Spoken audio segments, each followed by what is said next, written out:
Hello, everybody. Welcome to Just Hangouts, the official podcast of Just Nerds. I'm your host, Blake, and joining me today is everyone's favorite Phantom Thief, Jonathan. Jonathan, please say hi. Hello, people. How you doing, y'all? It's good to hear from you. How you been holding up in these crazy times, my friend? Doing pretty well. I haven't been bored like a lot of people because I have things to do inside, which is usually the case. So, yeah, he's going fine. Just real quick, can you confirm that you are alive? I am alive, yes. Okay, I am not a ghost. I was a little concerned about that, all right? Yeah, I asked one of my friends that, and they said, I was like, make sure you don't die. And they go, oh, I'm doing good, but I did die. And I can't confirm if they're a ghost or not, so, until I see them. So. Then the question is, are they friendly or not? Do we gotta bust them, or are we gonna Casper them, There you go. Yeah, I'll say you're a creeper like Casper. But what a crazy year it's been, my friend. What a crazy year. I mean, I remember I went back to it's only April. I know. I went back to one of our first podcasts of this year, and I remember saying something like, "Oh man, I hope we don't go to war." I'm like, "Oh my god, that happened this year." And then I was like, and then now we're here, and I'm like, "God dang." You know that, and then my dad was watching 2012, that movie about the end, yes. And I was like, "You know what, man? It's starting to look like 2012 again, when everybody thought the world was going to end and nothing happened. And now we're in 2020. I'm like, I'm looking out my window waiting for the sky to turn red. Like, that's concerning. Mm-hmm. But it's also been a crazy year for, I guess, pop culture and media. I mean, at the same time as all this chaos is going on, there's been a lot of game releases, a lot of film releases, a lot of crazy stuff going on. A lot of cancellations. A lot of dates moved. But all around, it's a weird balance, you know? Where you're on one hand, you're like, dang, this is a great year for video games specifically. Because you're like, shoot, bust out the list. But then you look at the world and you're like, well, maybe it's not so great. But, so, it's weird. But I suppose I wanted to mix up our normal structure. Normally, we would jump into talking about what we've been up to, but I was like, you know what? I want to start with the topics because I feel like that's the... I know, there's some structural changes. I'm not for it. Yeah. How dare you? Change what isn't broken, but yeah, it's probably better. We gotta make... Is this a way to limit myself from talking too much in the beginning? No. It's just a structural change I want to see because I feel like, right. We'll put like a Sonic review, right? Like our Sonic review. That doesn't happen until like 3 hours into our normal discussion. I was like, okay, maybe I'll move the stuff we're like, quote unquote supposed to talk about. Because the sponsors, they want to hear us talk about the stuff. I feel you. Yeah. And I mean, obviously they pay the bills, so like maybe they want to hear us, talk about the stuff first, and then we'll get to the real stuff. So. But that brings up the first topic, Mr. Jonathan Petit. You ready? Resident Evil 3. It has dropped. Yes. Uh-huh. It has released. Yes. And you have not played it. I have not played it. We're recording this as of Monday, and I will be playing it tonight. So I had to wait for people to say they can watch the stream, because I'll be streaming it and playing for the first time. So... yeah, and I'll probably upload that to YouTube later. But yes, I have not played it. Should be very exciting. It's been highly anticipated. I think it's probably one of the most anticipated titles of this year. I'd go as far as to say it's up there with like just below FF7 Remake. Yeah. In some cases. I think a lot of people were blown away by 2. And so now I think the expectation... or the bar was raised really high by 2 because it got so many accolades, Game of the Year, and whatnot, and so on and so forth. So before we jump into like the topic surrounding Resident Evil 3, I wanted to ask, like, so what are your expectations going in right now? Before you go in tonight.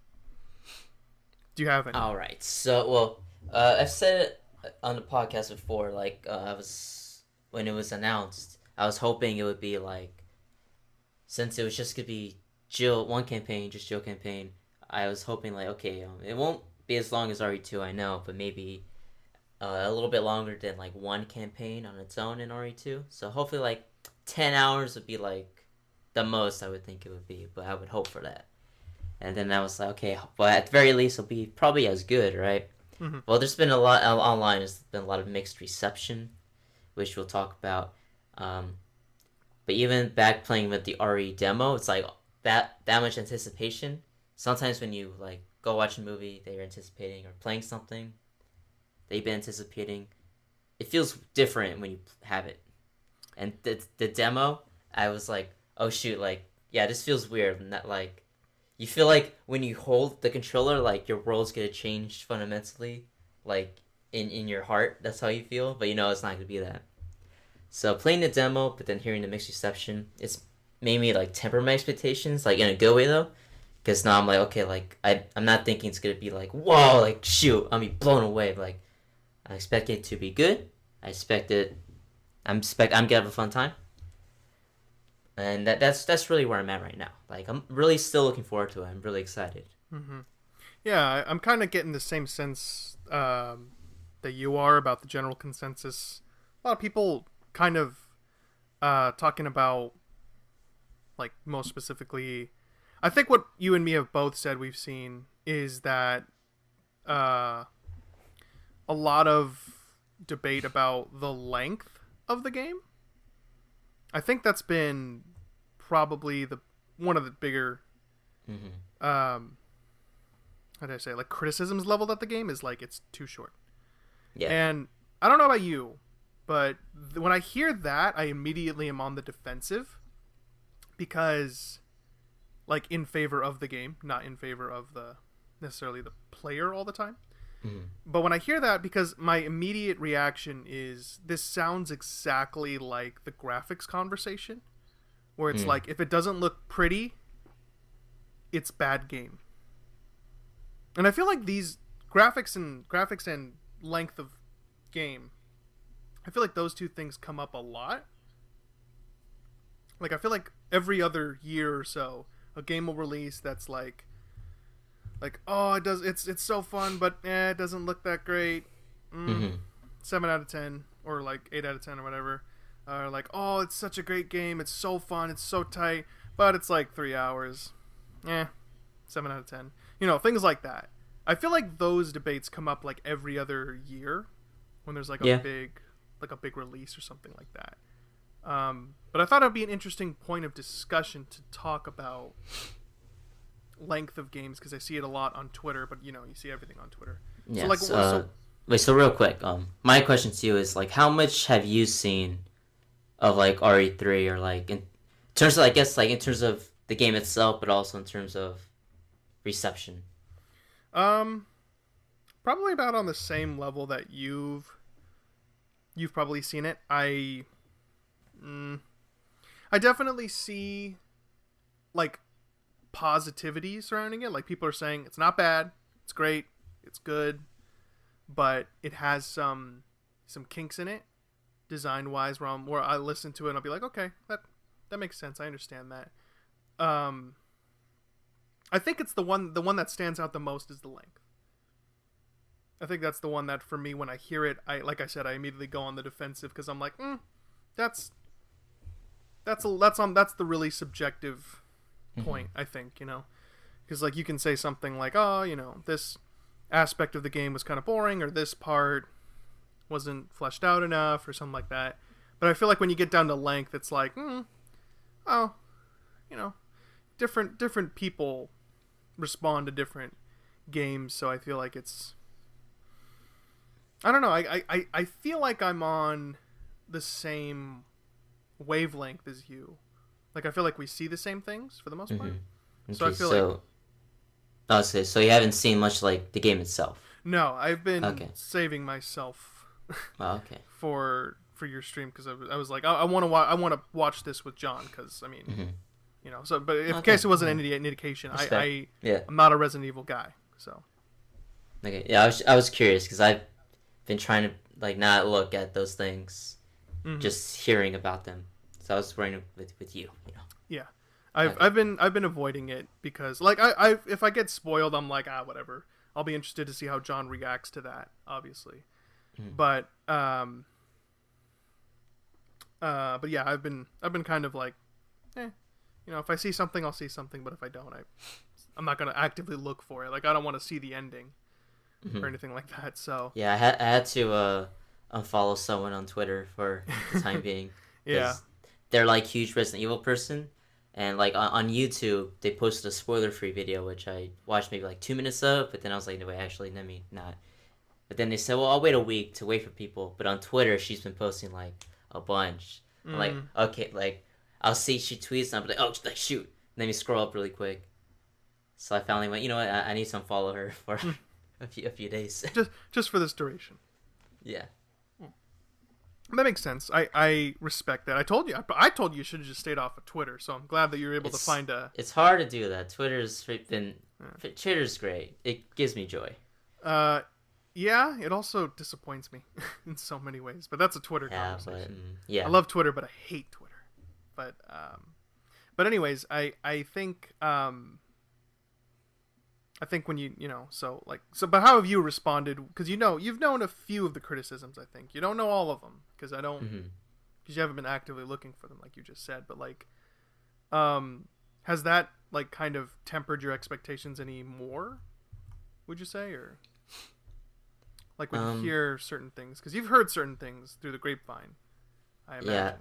Yeah, I've heard certain things. I don't know if I've heard everything or like to the most extent, but it hasn't really, because the biggest thing has been the length, and I am not watching obviously reviews or impressions from a lot of people I follow. Yeah, because I want to get most of my thoughts of it myself. But the length thing, I go, well, I mean, that's kind of Resident Evil. Like, it's really just a few that are longer. Because I was, like, replaying Revelations for footage for a video I'm working on. And I remember that game being a decent length. But, like, playing for, like an hour or two, I was already on, like, the third chapter. I was like, oh, yeah, it is pretty short. So I'm not really overall. I'm just waiting to see what happens when I finally play. Yeah. I think what I find most people being critical about is the fact that they paid $60 for it. And I think that's where the big debate comes in with specifically length of time is like I think when I first saw that tweet you shared with me, which I think I can pull it up. Let me see if I can pull it up.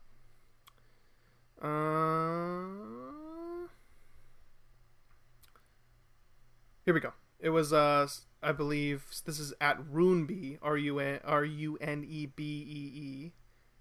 That's 2 E's, right? Not 3. Did I say 3? 2 E's. I don't know. This is at Runebee, and they said Uncharted games are like 8 hours, but mostly cutscenes. So I don't know, 5 hours of gameplay, 10 out of 10. Resident Evil 3 playtime can be 7 hours because cutscenes, but 5 hours of gameplay and everyone loses their minds.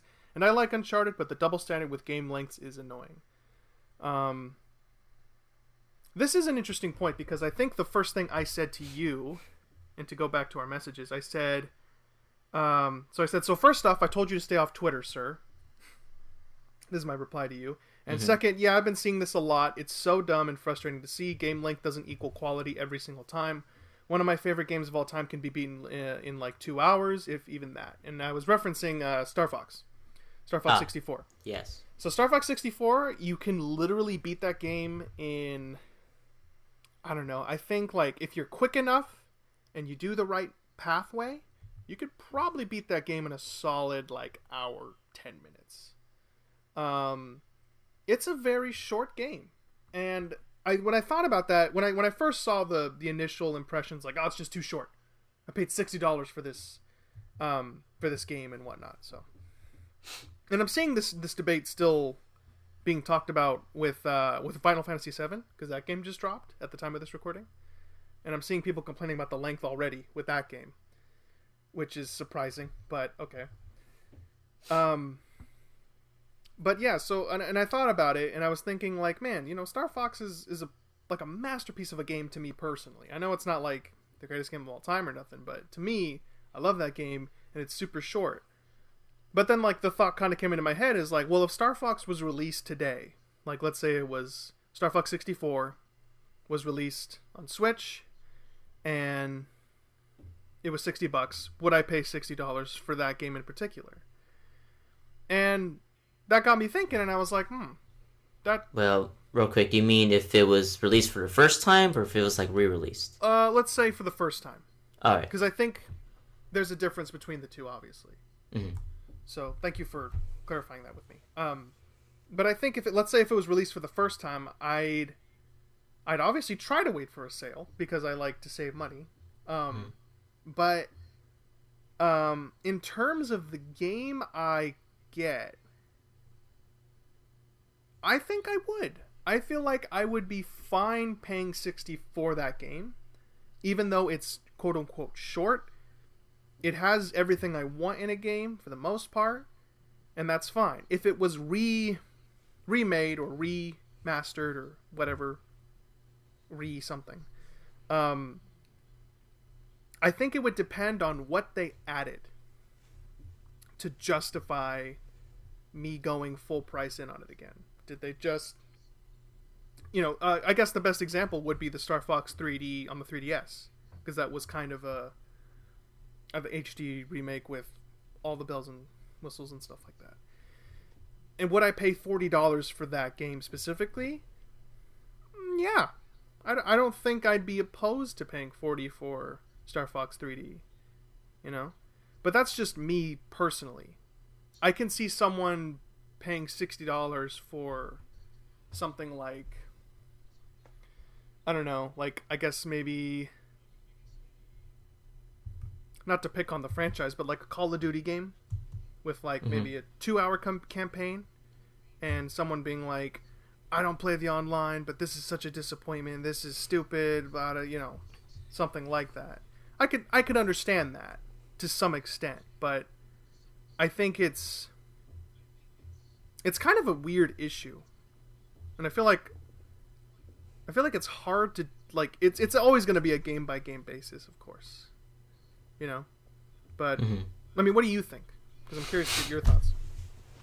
Well, like you said, it's a game to game basis, but it depends on well, first, like how much you took away from that experience, no matter, like, let's just say, like 3-hour experience, how much you took away from that 3-hour experience for $60 versus like a game that's like 30 hours but also $60. But then also, I guess, how much, the replayability, that's also a complex situation, but like, does it want you to come back and play it more?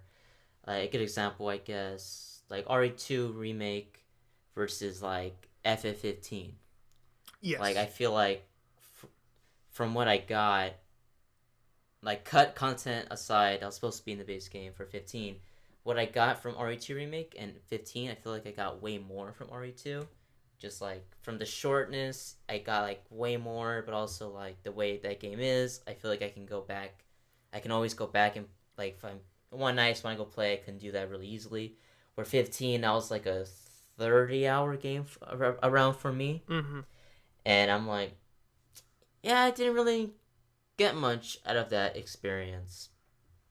But like, bring up the Call of Duty thing, I remember, I forget, was it with Black Ops 4? 3?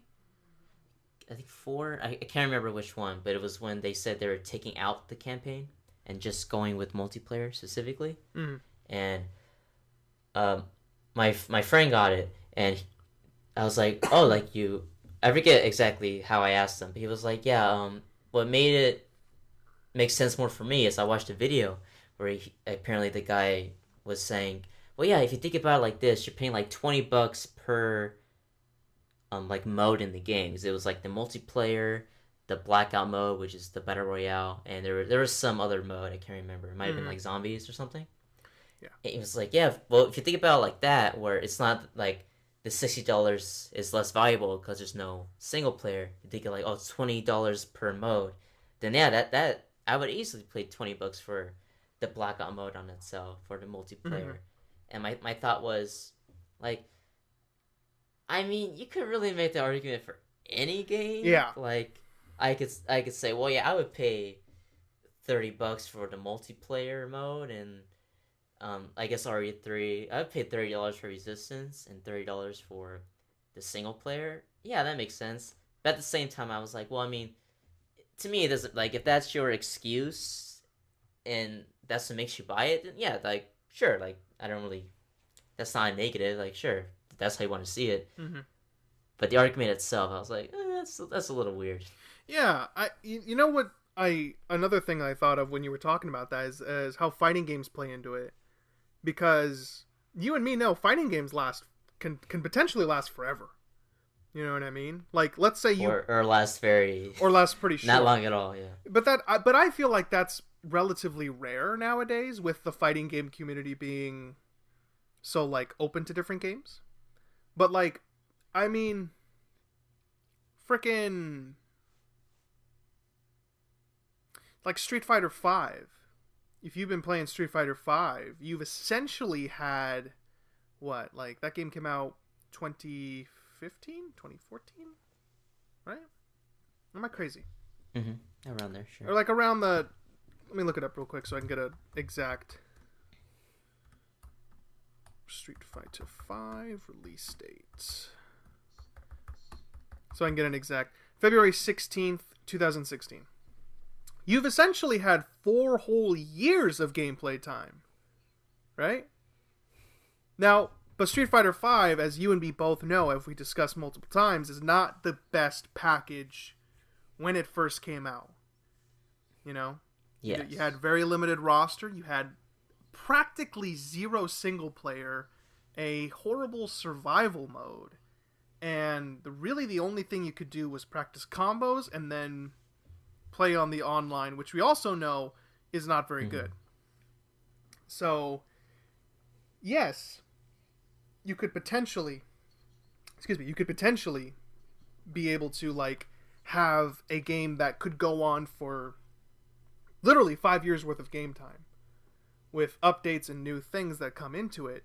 That's great. But like that doesn't always necessarily equal quality.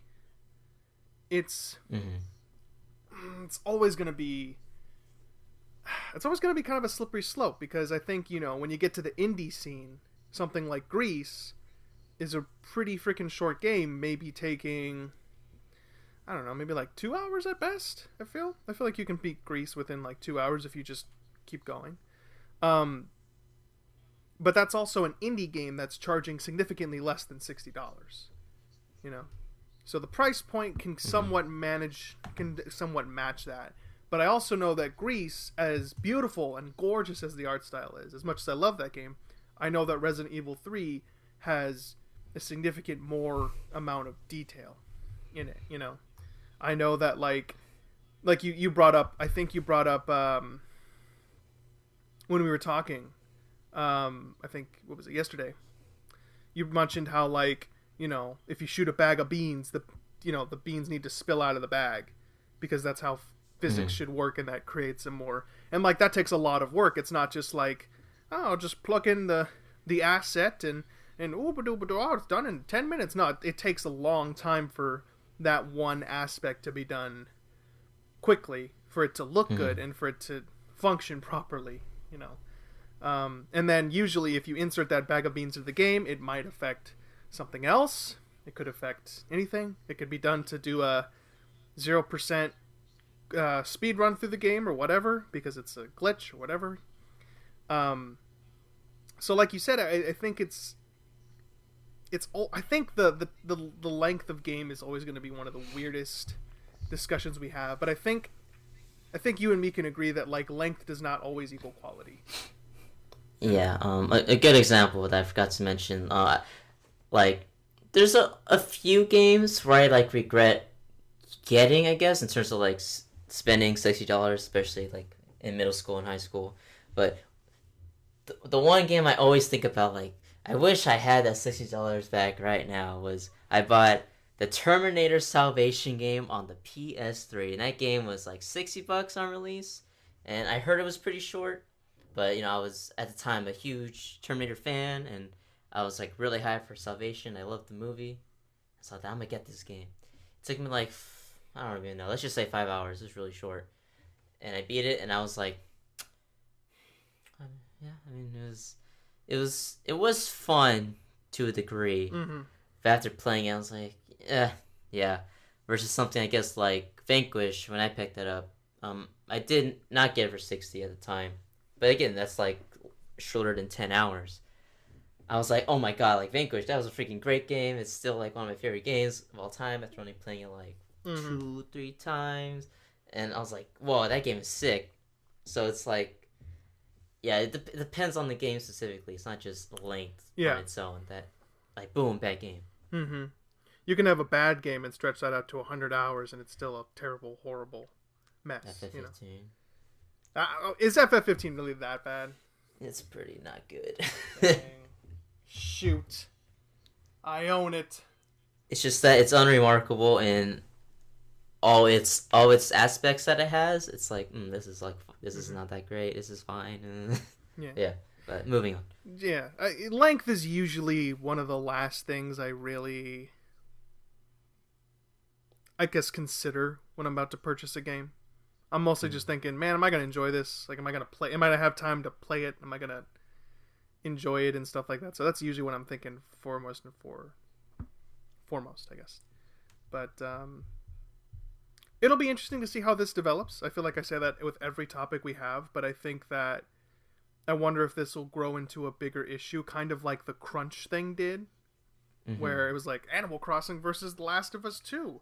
Oh, look at Last of Us 2, so pretty because of crunch.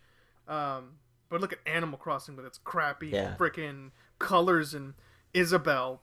Look at the no crunch in there. Look how bad it looks. It's like, oh god, here we go. And that completely spiraled into a huge thing. So I'm curious as to see if this does the same.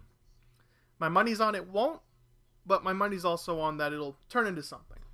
It's Twitter. I mean, for RE3, there's a lot of factors going in because it is after RE2, which people were blown away by because it kind of came out of nowhere. It was announced out of nowhere, then it was nominated for Game of the Year. People loved it.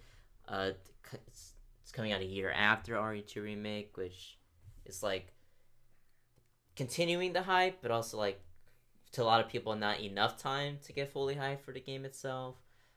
There's the Resistance thing also, and yeah, it's weird. Like, I can kind of see why after RE2 Remake, people go, yeah, this isn't as good as that, so I'm more disappointed than I normally would be. Mm-hmm. But yeah, it's weird. You just made me think of something really interesting.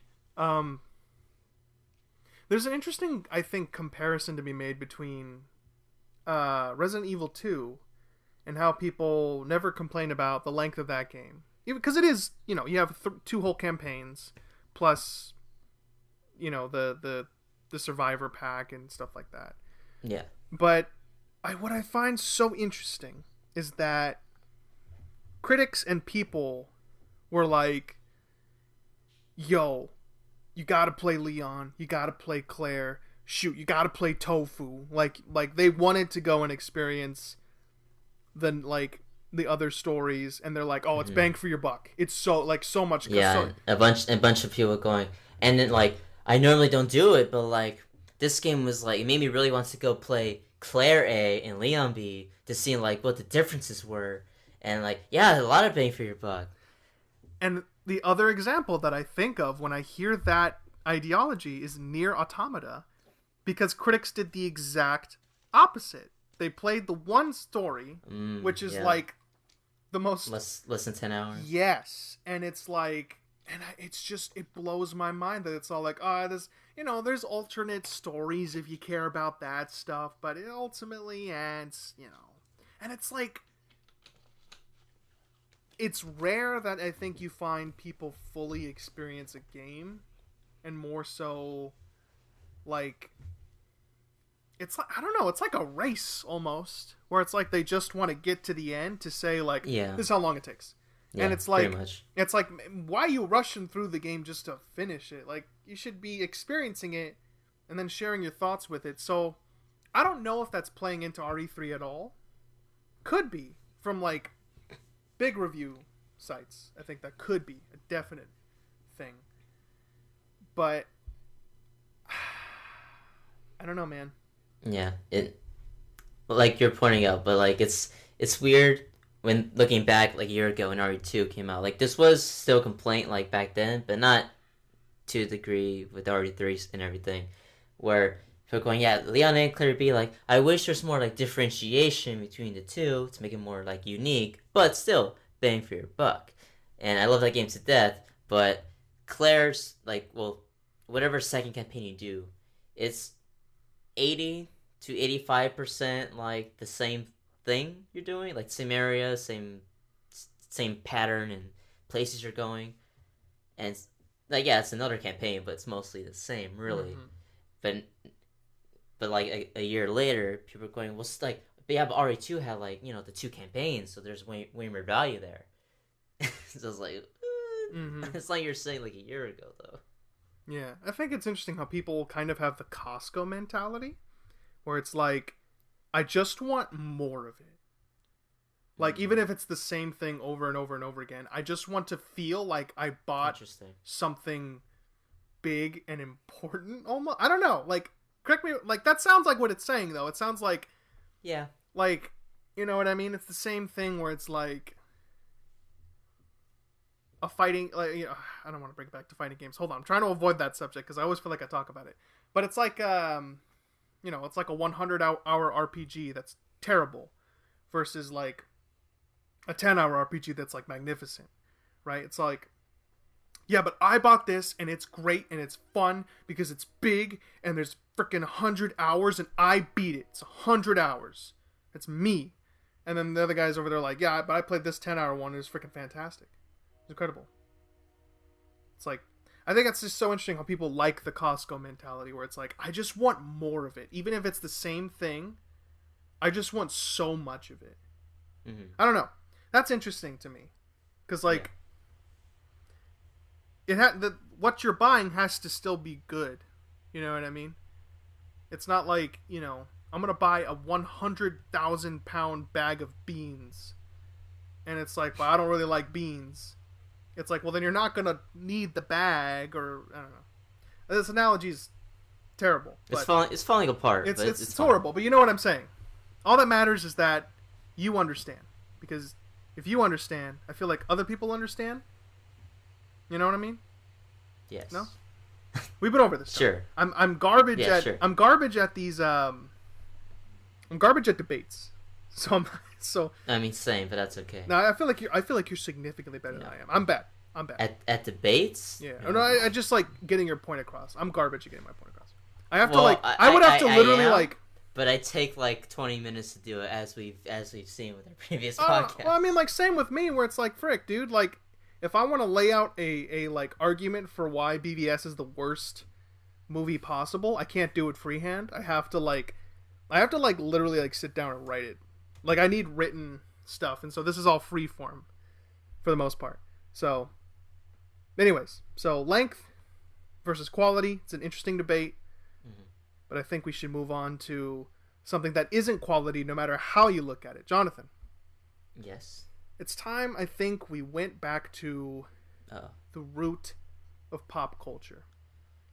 And I'm talking about comic books. Okay. So, the comic world, to me, is one of the most interesting, like, media evolutions. Because comics have somewhat been kind of rendered almost obsolete at this point, because movies have superhero movies and other science fiction gets adapted into film, and if not, then video games are doing a ton, or TV is also killing it with a ton of options, and then you got books, which everybody's like, oh, it's literature, it's fine and dandy, high class to read literature. But I feel like comic books have somewhat become completely kind of tossed to the side. Like, they're still viewed as like, oh, you read freaking comic books, freaking nerd. And it's like, oh shit. But comic books are, to me, just to set up some context for you, John, comic books to me are interesting because they show the evolutions of time in such an interesting way. You know, you look at Thor when he was first created and Thor now, and there's such a huge difference in what audiences wanted and what writers thought audiences wanted.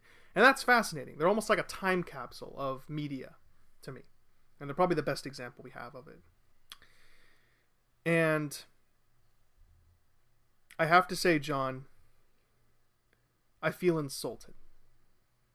Oh, yeah. I feel insulted by what comics seem to be becoming. Join the club, buddy. 2 examples I wanted to talk about. The first one is by Marvel Comics, and this is an older topic. A lot of people have talked about this and shared their thoughts, but I feel like I wanted to get in on that discussion. Okay. Jonathan, have you seen the new Warriors comic? I have not. Sir. I have not. Okay. So the new Warriors is exactly what it sounds like. It's the characters are the Warriors, right? And they're a bunch of Marvel superheroes who form kind of like a small superhero team. You know, like the Avengers or something like that. Not as big, but you know. Right? Mm-hmm. I sent you a link to Marvel's official introduction to these characters. You did. I did. Click on this baby. Okay. So, I'm going to be straight up and say I think that this is one of the most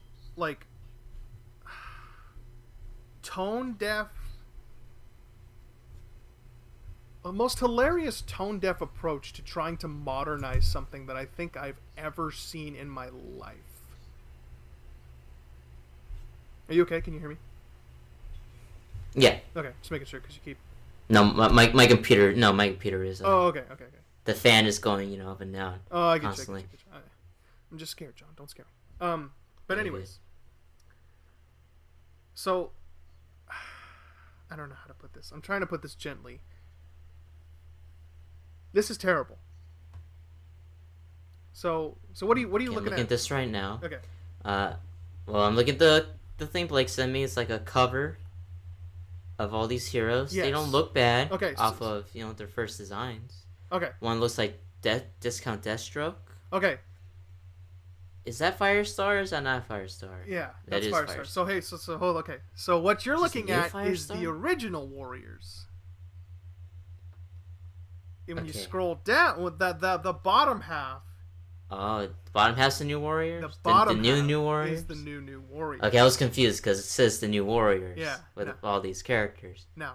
I was like, oh, Firestar's here? Oh, that's not bad. Those are the OG Warriors. They are older Marvel characters that have been updated over time. The but OG if you scroll New down Warriors? below that, you will see our first character, which is Screen Time. Well, I mean, he looks like a Ben 10 character, but it's not the worst. Okay, It looks pretty good. His He design looks is like not a human form upgrade actually from Ben 10. Yes, I feel like his design is probably the one that I feel like is okay at best. It's fine. It's not bad, right? No. It's not the worst thing ever. His powers, however, are garbage. What? Okay. A meme obsessed super team. Whoa. Please continue. No. Read the whole thing. I meme obsessed super teen whose brain became connected to the internet after becoming exposed to his grandfather's quote unquote experimental internet gas. Now he can see augmented reality and real time maps and can instantly Google any fact. Does this make him effectively a genius? He sure acts like it does. I shall continue. Quote, I wanted to have teen characters who felt as, quote unquote, now as the new Warriors did in 1990, explains Kibblesmith. Quote, the new Warriors have been zeitgeist characters from the beginning. You get edgy skateboarding Night Thrasher in the 90s, and the reality TV team in the 2000s, and now, in 2020, we have new Warriors who have never grown up without the internet, and one character who appears to essentially live inside it. The word screen time is only ever used in the sort of restrictive sense, and because we're doing a story about teenage rebels, a lot of the names are about teens fighting against labels that are put on them. So with screen time, we like the idea that he has infinite screen time. So first off, I need to talk about my favorite thing in this entire paragraph. Experimental internet gas. Comics are stupid, Blake. I will buy radioactive spiders. I will buy ring powered by sheer willpower.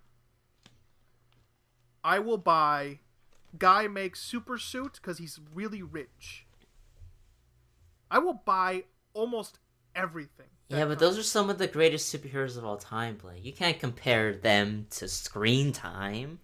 Okay, how about frickin'... Shoot, I'm trying to think of a bad one. There are no bad ones. Like, they're usually... Okay. I feel like there's a lot of bad ones. There are a lot of bad... They're just not mentioning, right? I can't think of any off the top of my head, right? Mm-hmm. Same. But who the in their goddamn mind is like, you know what would be great? You know what the world needs? Internet gas. What's the function of internet gas? Like, I want to read this because I seriously just want to know, what the heck is internet gas? That sounds like, I can't, that's too much for me. That's too much for comics. Like, there is literally a guy, I have to describe the Hulk, right? There is literally a guy who got exposed to gamma rays. He got exposed to gamma rays so much that now when he gets angry, he turns into a green angry man. Very strong green angry man. It can beat people up. Now that sounds dumb, right? Yes. Yes. And yet nowadays the Hulk is one of the most iconic superheroes of all time. What the frick does like... What the heck? Boom. So I remember this. So Blake, the Flash, well, not Barry Allen Flash, but the Flash. Yeah. Jay Garrick, so real quick, Jay Garrick on the wiki, I remember this, is a college student who, prior to 1940, accidentally inhales hard water vapors after a smoke break in his laboratory, and that's how he gets super speed. It's not. What does that mean? Hard water vapors? I don't know. But at least it sounds scientific, right? Like, I'll be like, okay, fine. No, it doesn't. That's hey, I buy it. Hard water vapors gives him super speed. I don't freaking know. Sure, why not? That's what I'm saying, Blake. That's what I'm saying. Okay, hard water vapors sounds significant. No.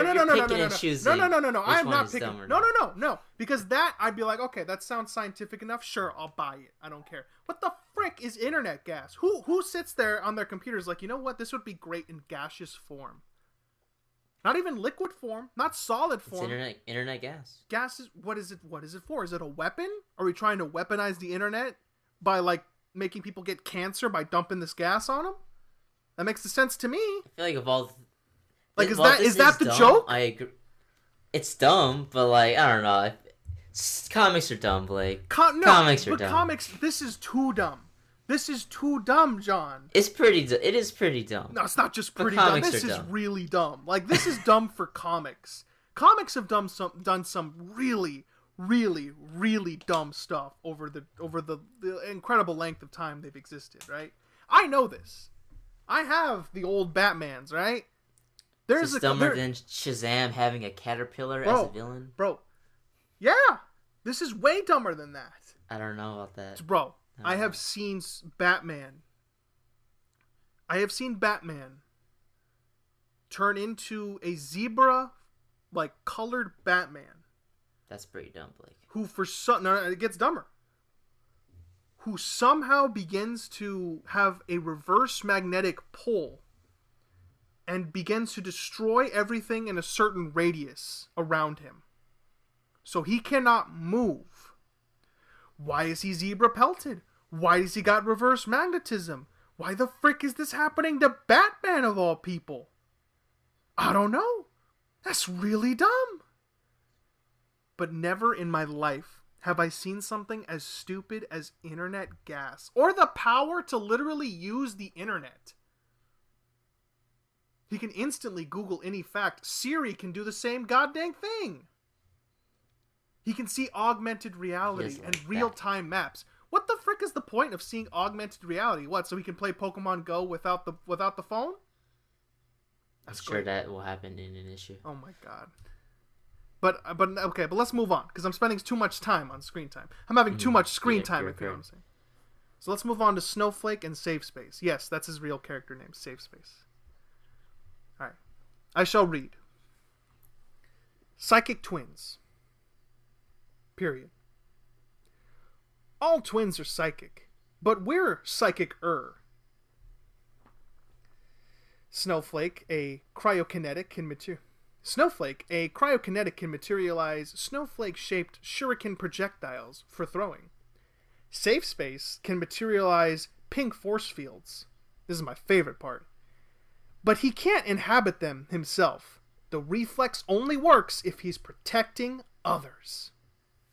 They're hyper-aware of modern culture and optics, and they see their superheroics as a post-ironic meditation on using violence to combat bullying.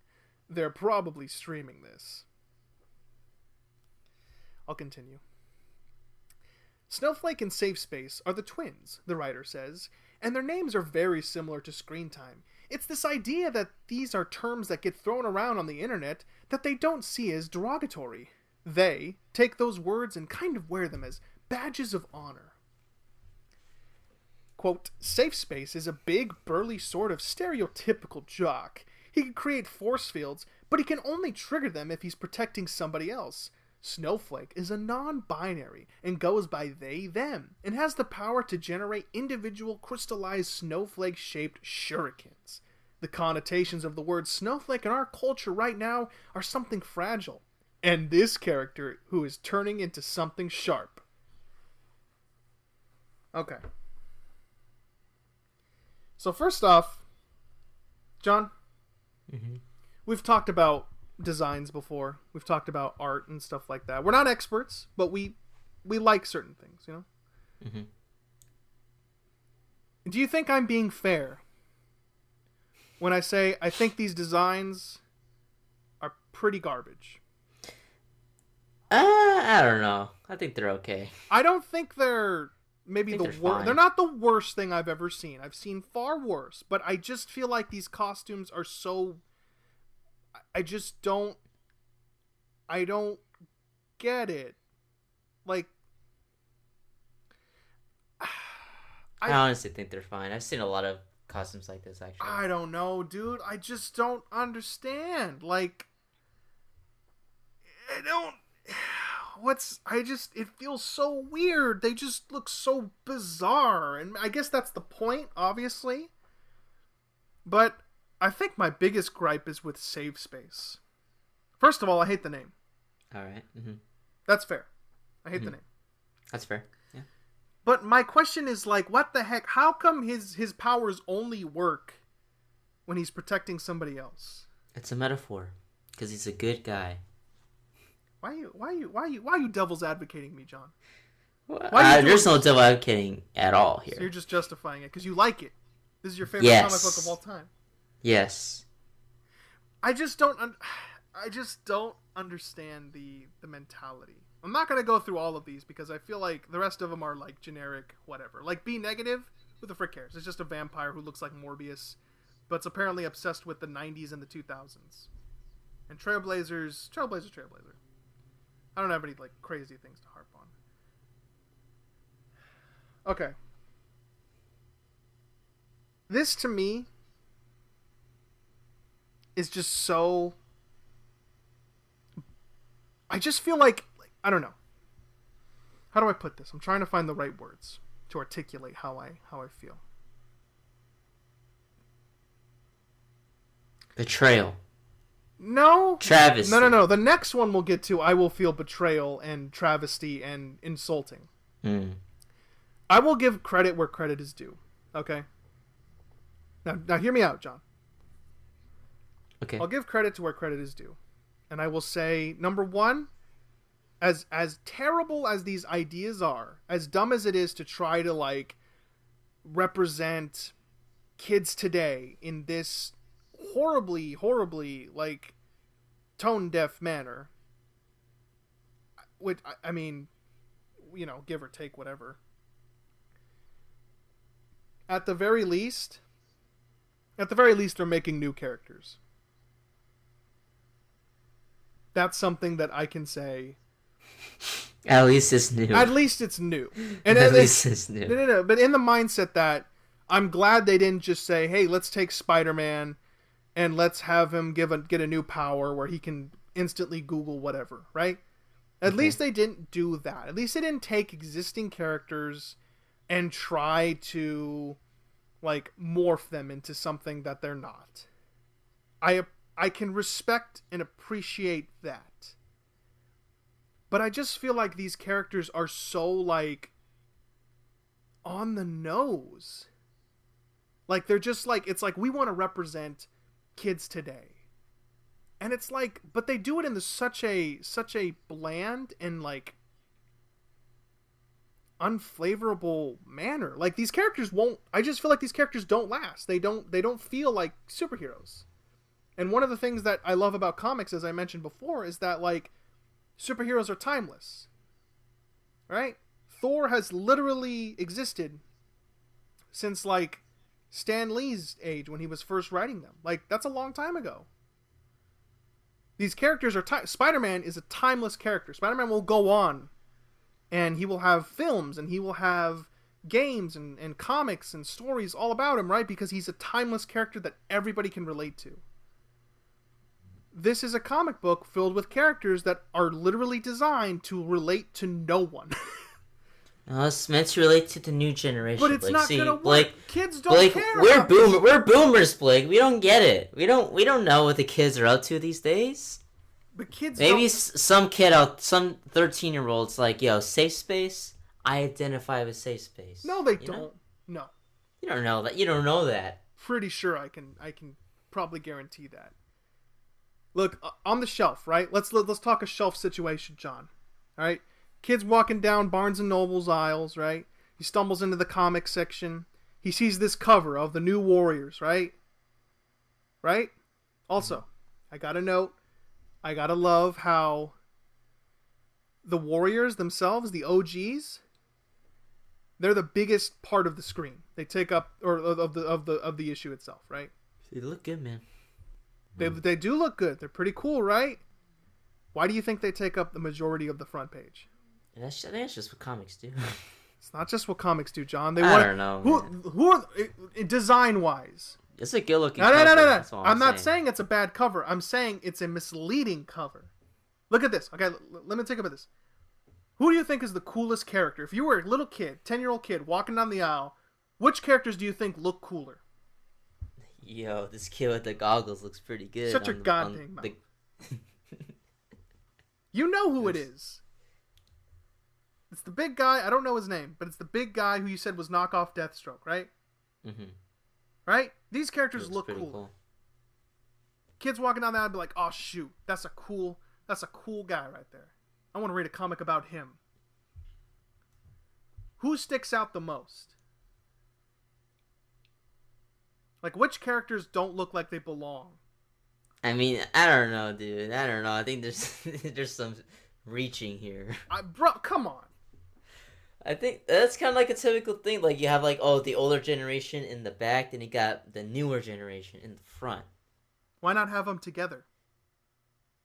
Because that doesn't look good on a comic book. It doesn't look good on a comic book? So all the X-Men bursting through the... This is a good-looking cover, all right? That's all I'm trying to say. I 100% disagree, but whatever.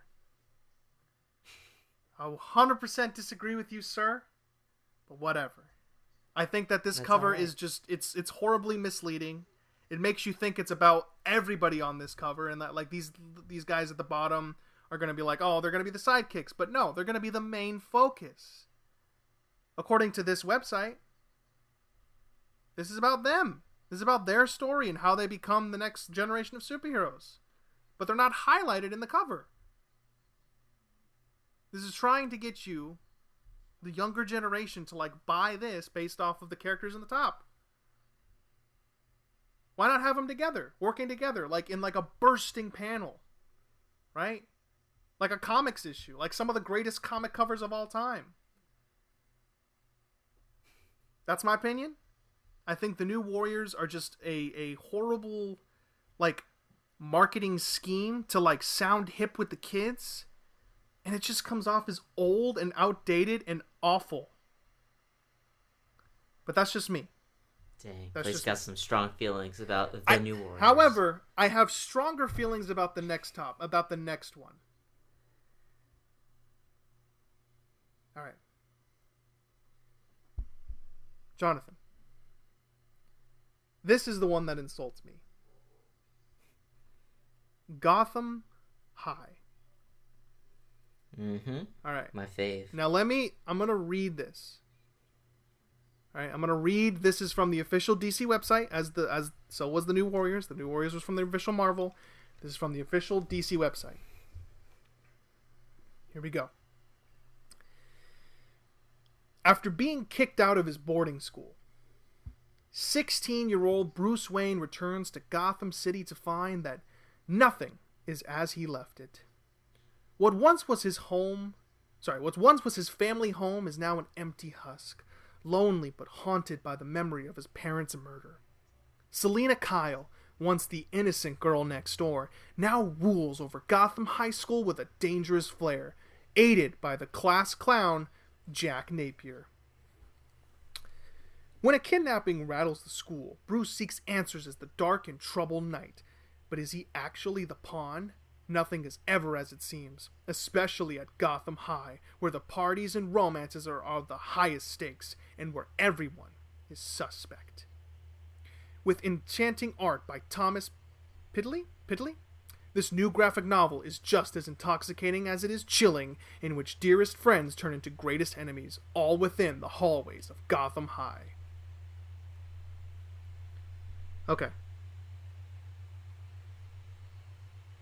Okay, so I need to break this down, because this one is the one that actually hurts, like, insults me.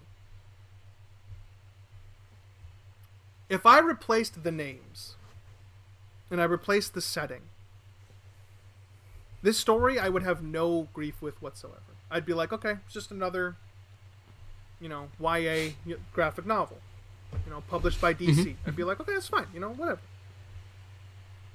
But the fact that this is taking established characters, the fact that this is taking Batman and Joker and Catwoman and reducing them to roles that just don't make any sense. Like, why? Let me ask you, John. Why do you think this is a Batman story? Riverdale. It's the Riverdale effect. But why Batman? Because Batman's popular. That insults me. that actually insults me. Because it's like, it frustrates me so much because it's just so, like, beyond offensive. It's so beyond, like, upsetting. It's just like, it's such a sleazy thing to do, is like, just take these characters and put them in a situation that they would never be in, that they just shouldn't be in. It's like, look, I wouldn't mind the idea if it wasn't so, like, again, tone deaf and terrible. Mm-hmm. It's just so ridiculous. It's just so, like, it's silly. Why? I don't feel like young adults want to pick up a story about high school drama with not Batman, with characters that are like just horrible, hollow reflections of iconic comic book characters. See, you say that, but Riverdale is on its 4th season. Riverdale is different, though, right? Let me go into Riverdale, right? Riverdale, for those of you who don't know, is based on the Archie comics. It's a super old comic series that had basically it's, from what I understand, I've never read an Archie comic, But from what I understand, it's basically this red-haired kid who basically has like a weird harem thing going on. He's got 2 girls that really like him, and he can't figure out which one to date. And he's got some friends, and they go into like the mall and, you know, whatever. It's like an old, I don't know, what period am I thinking? 50s. Yeah, like 50s, 60s kind of stuff, right? They dealt with like small things. I think they dealt with racism. I don't know if they dealt with it the right way. They might have encouraged it for all I know. I don't know a whole lot, but I know that it's somewhat based in teen drama, right? Right? Mm-hmm. As ridiculous and stupid as Riverdale is, as much as I think it's like one of the dumbest written shows I've ever heard of, because I've watched 3 episodes. I watched 3 episodes because I was like, I need to see this. And I laughed my butt off at every single moment. Because it's funny. It's so dumb. But John, at least Riverdale is somewhat rooted, even to the smallest extent, rooted in what it's based on. And that has to do with drama? Drama, romance, teen drama. Yeah. Is it stupid? Oh, heck yeah. It's dumb. And maybe it doesn't 100% reflect the characters that they were, right? But who the frick... Not at all. But my thing is like... Does it... Like, it's Archie, though. Archie's a character that, like... Does anybody want to remake Archie? Not really. Archie's not as timeless. He's just kind of a kid, right? I mean, I feel like Archie is timeless in a lot of ways, because they've done a lot of different ways to do Archie, and I feel like a lot of people really connect with those versions because they take what is timeless about the character, but then also like twist it in a little bit of a way that makes it feel like more fresh, you know? That's exactly what I'm saying. From what I hear, there's a like Archie comic that came out like a few years ago that was a more, you know, I think set in our like period, and it was more kind of like the Riverdale-ish effect, like bring in more current topics and like change up the characters like a little bit, again, make it more modern, but it still worked and people really love that comic because it, you know, the way it does things. For Riverdale, it's just the complete opposite. It's just a, you know, generic teen show, but with the Riverdale like name on it, you know? Mm-hmm. But at the same time, it's still somewhat rooted in what it's supposed to be. They're still teenagers. They still deal with dramatic things. They still deal with modern-ish problems, although they're really stupid. Right? Is it exactly what the comic was, the modern comic? No, of course not. Is it at least similar in some respects to what it's based on? No. I would say no. I would say that it's at least somewhat grounded in what it's based on. Somewhat. This is not based on anything. It's just literally using the characters, putting them in high school, and saying have fun. And it's like, look, I wouldn't be against it if it wasn't like, bro, this has nothing to do with the character. Why are you reducing a character to such a fashion? Like, what? I don't understand the mindset. I don't get it. Other than like, we want to sell comics. Hey, let's make this horrible thing so people buy it and talk about it and fight about it and bada boom. I don't mind Batman being, what is he? He's Chinese American or something like that, right? Yes. Yeah, this isn't mentioned in the thing, but apparently he's Chinese American. It's like, fine. I don't care. You know what? That's not a big deal. I don't mind. You know what? I'm gonna be straight up and say I don't even mind Alfred being gay and from Hong Kong. His gay uncle from Hong Kong, whatever that means. Sure, whatever. Who cares? But it's like, why put the character in this setting at all? What's the point of having Batman in this particular setting? Or Bruce Wayne, I guess, in this particular setting. What's the point? There is no point. Right? There's nothing here.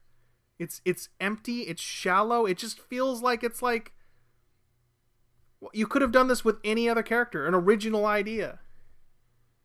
That's why this insults me more than the New Warriors. The New Warriors is at least something new, right? At least they're, as dumb as it seems, at least they're trying something new. And they have the right to slap the word new on the cover. But when it comes to Gotham High, I'm just like, dude, I just don't get it.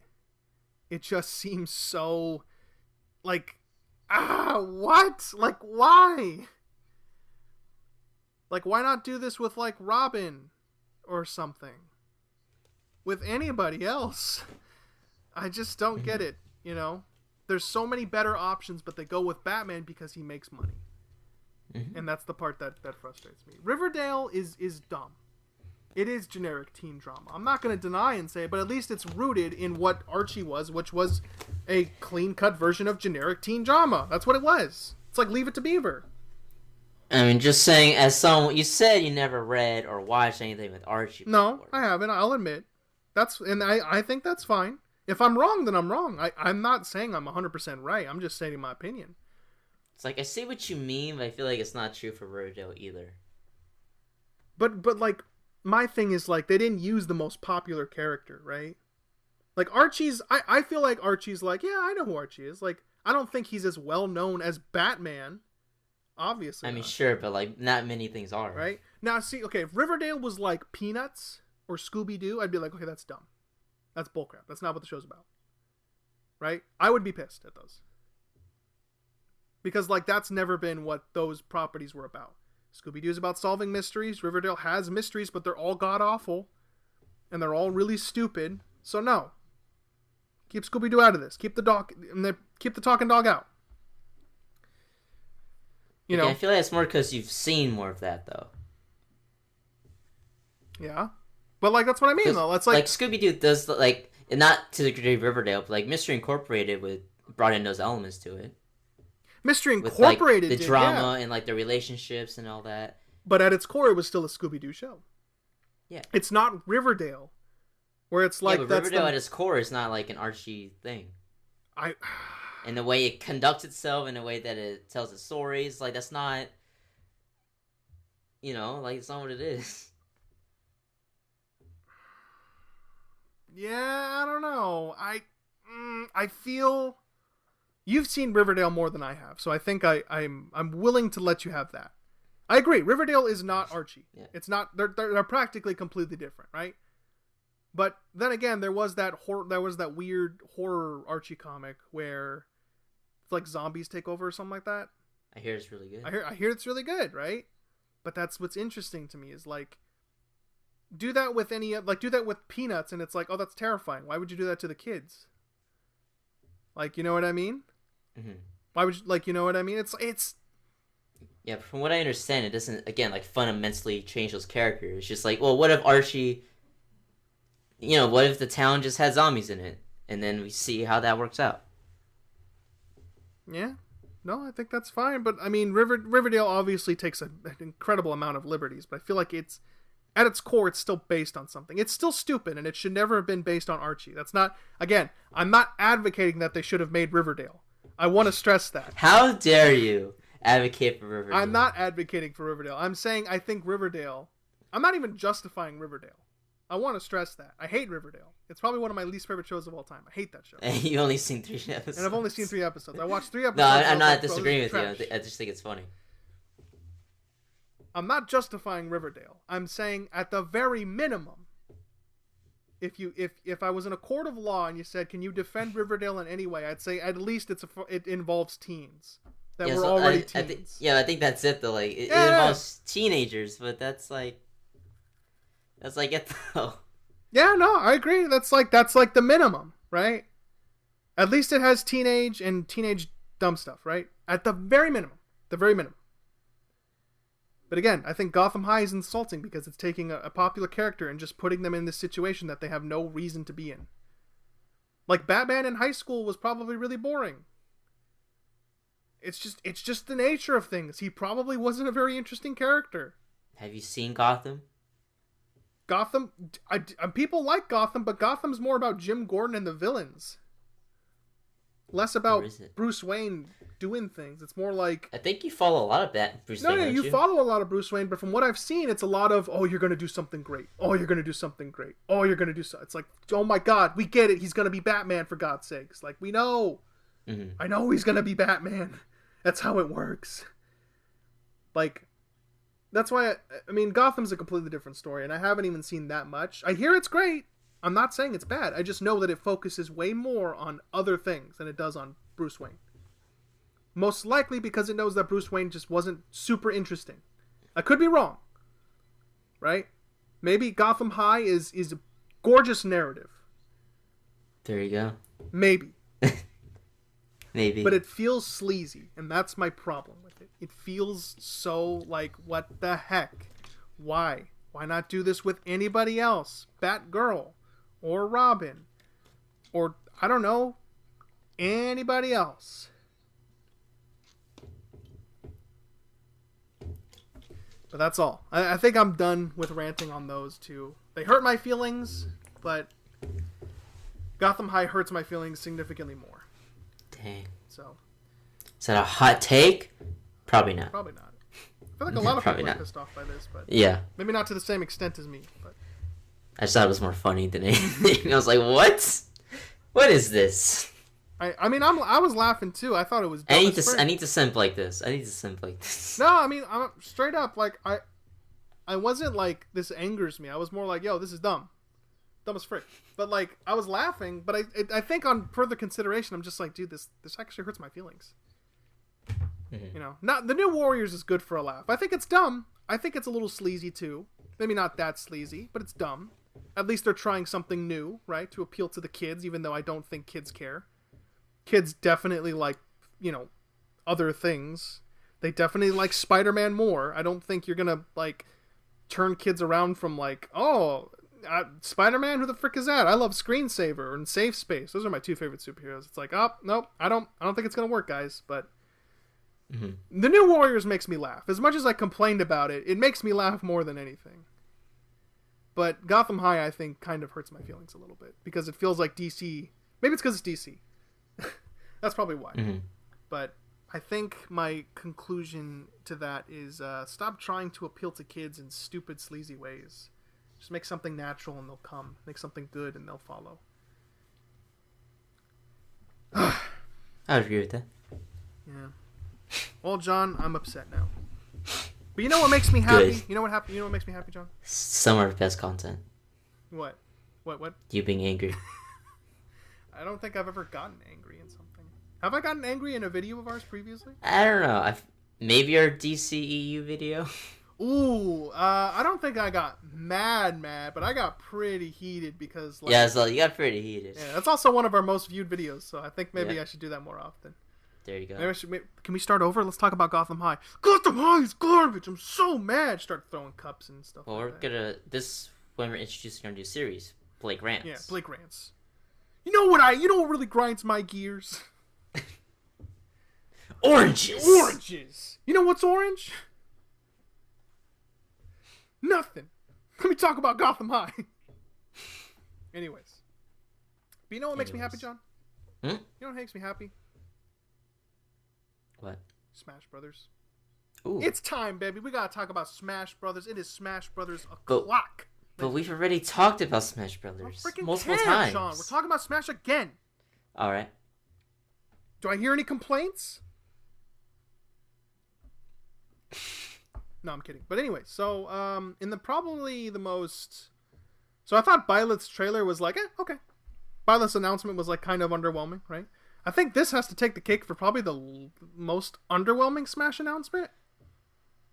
I would agree. If you don't know what we're referring to, which I don't know why you wouldn't know what we're referring to, we're talking about an ARMS character being in Smash Brothers. Now, we don't know who this ARMS character is. I have never played ARMS. I kind of wanted to, though. But I heard that like people weren't playing it as much, and I was like, I don't have any friends, so they're not going to play with me. But this is a pretty crazy announcement because this was unexpected.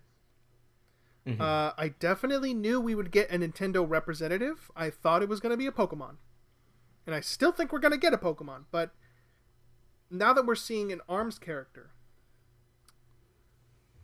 I'm curious as to how this pack is going to play out. It might just be random assortment of characters. Yeah. Which I think is obviously going to be what's going to happen. It's just going to be like, shoot. Who do we got? Box Boy? Yeah, throw him in the game. Let's see. the characters from that ninja game. There we go, baby. So we'll see. But we've learned not to recognize patterns in these DLCs. Yeah. So I mean, shoot, I'm out. My predictions are already wrong. I'm already 0 for 6. So yeah, that's fine. That's fine. I definitely didn't think ARMS was gonna get in. But who do you think it's gonna be? We're not familiar with ARMS, but I think if my I don't know. I mean, my money's probably gonna be on either Twintel because she's the fan favorite. It seems. Okay. Right, and I think she has probably an interesting mechanic where her hair is the punching stuff. Right, the boxing gloves. Okay. Right, so I imagine she could grab you with her actual hands and then beat you with her hair or something. But I also had an idea of what if they do a dual fighter with Ribbon Girl and Springman, the two main characters. Do you think we would get Springman because he's not a trophy, but a assist trophy? I think it could be unlikely, but I think that but I feel like he's the title character, you know? Yeah, it would feel weird to not get that, you know? That's what I mean. Is it's like. It'd be like, yo, Persona 5 character, who we getting? We're getting Yusuke. Like, what? Yeah, you don't Yusuke. Get exactly. It'd be like having the Inklings and then instead you get the freaking Octoling or something like that. It's like, what? Yeah. That's what? Okay, but you didn't get the main character? I think they'd be doing it for the sake of doing it. That's why I think it's probably going to be one of those two, if not both of them. Mm-hmm. Yeah, I can see it. Because they're very similar in terms of body shape and design, and I feel like you could just make it like an alternate costume, or or if the heavens give us an Echo Fighter. Kind of doubt it on the Echo Fighter side, but I think that's probably the most likely, if not Twintel. Yeah, I was about to say it's probably the most likely. I think if anything, they'll haven't seen much of ARMS, but from the little I've seen, it doesn't matter to me in terms of speculating who it's going to be, because I think either way it's going to be someone with springy arms or hair. They're going to have long range. They could do a long punch, some long range moves, and I feel like Nintendo's probably thinking of that because that's what ARMS characters for the most part I believe are, and they're going to go, okay, what characters would fit that type of character? Okay, Twin Tails, cool with the hair. Springman, we might get one or two others that fit that play style, but their costumes, and boom, there's your ARMS character.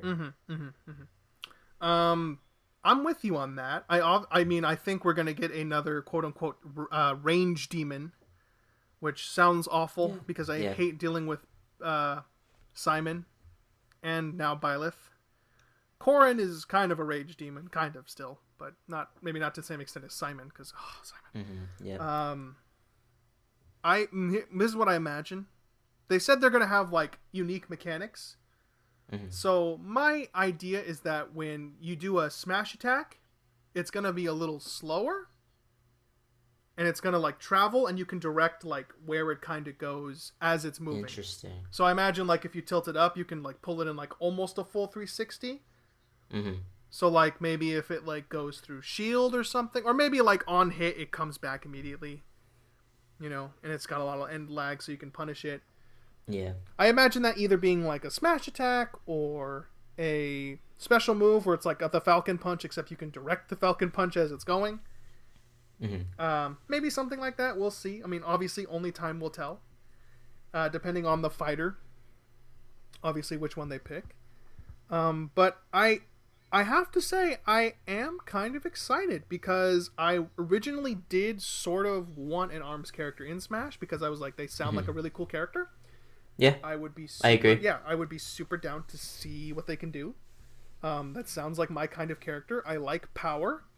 If the character has power, that's dope. And I'm in. So, I mean, obviously, this comes as a surprise, John.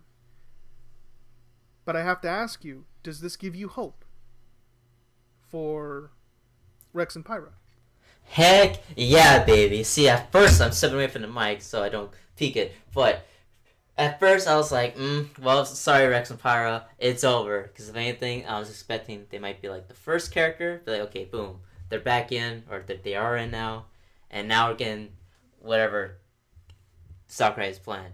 But I forgot the statement where he said Arms and Xenoblade. We would have wanted to put him in, but sorry, not enough time. Mm-hmm. But now I'm like, wait a minute. Shoot, if we get the 1-2 going with Arms and Pyra and Mithra and Rex, that'd be dope. I'm down.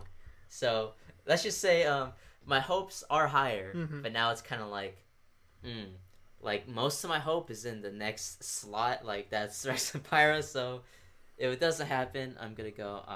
Well, the hope is dead. If I had to guess, I don't think it's gonna be the next character we get because I feel like I feel like I feel like the reason we won't is because I'm not sure. See, this is the part that interests me, is how Byleth came about. Right? Because Byleth came at the end when everybody was like, oh shoot, who's the last fighter? So it was like, it was a lot of, so I'm wondering if maybe they're going to be like, the next character, or the first character for DLC Pack 2 is a character from Arms. But we're going to have the Heihachi or whatever, something like that. So like maybe they're kind of be all like, it's kind of be like peaks and valleys where it's all like, first up is character from Arms, and then Rayman, and then a Pokemon from Sword and Shield, and then Heihachi, whatever. So maybe they'll peak and valley it, maybe. But they could also be all like, you know what? Let's get the disappointing choices out of the way. Let's get the ones that people will be really mad at us for. Here's Arms character, and a Pokemon, and Rex and Pyra don't kill us, something like that. That's what I kind of imagine, maybe. Maybe. Now, I have to stress, I'm not saying I would be disappointed with Rex and Pyra. I love those characters. I would be super down. I'm just saying an Arms character has already caused, without knowing which character it is, it has already caused quite a lot of salt. I have not personally seen the salt, but I imagined there would be salt. I don't think there's as much as it is with Byleth, because a lot of people... I don't get... That's hilarious. That makes me laugh. Like, Byleth was such a...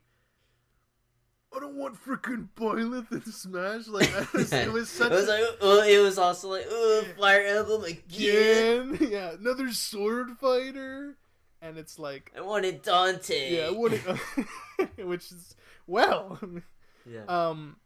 But yeah, I think I don't know if we'll ever reach the same salt level unless they put in someone. I fed on that. That was great. We mentioned it before. Up until like it got sad. It's like,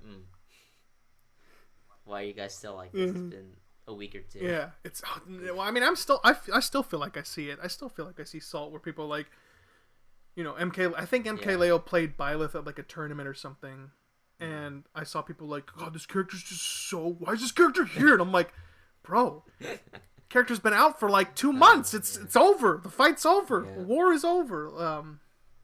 But it's never over. Yeah. So I mean, I guess if I had to make super off the cuff predictions, Pokemon for sure. For the last 5, Pokemon for sure. Rex and Pyra, I think, have a very high chance. Crash Bandicoot. Or Crash Bandicoot. That's 4, right? Is that 3 or 4? No, it's 4 technically. That's 3. Okay, that's 3. I said. Well, not including Arms. Yeah, not including Arms.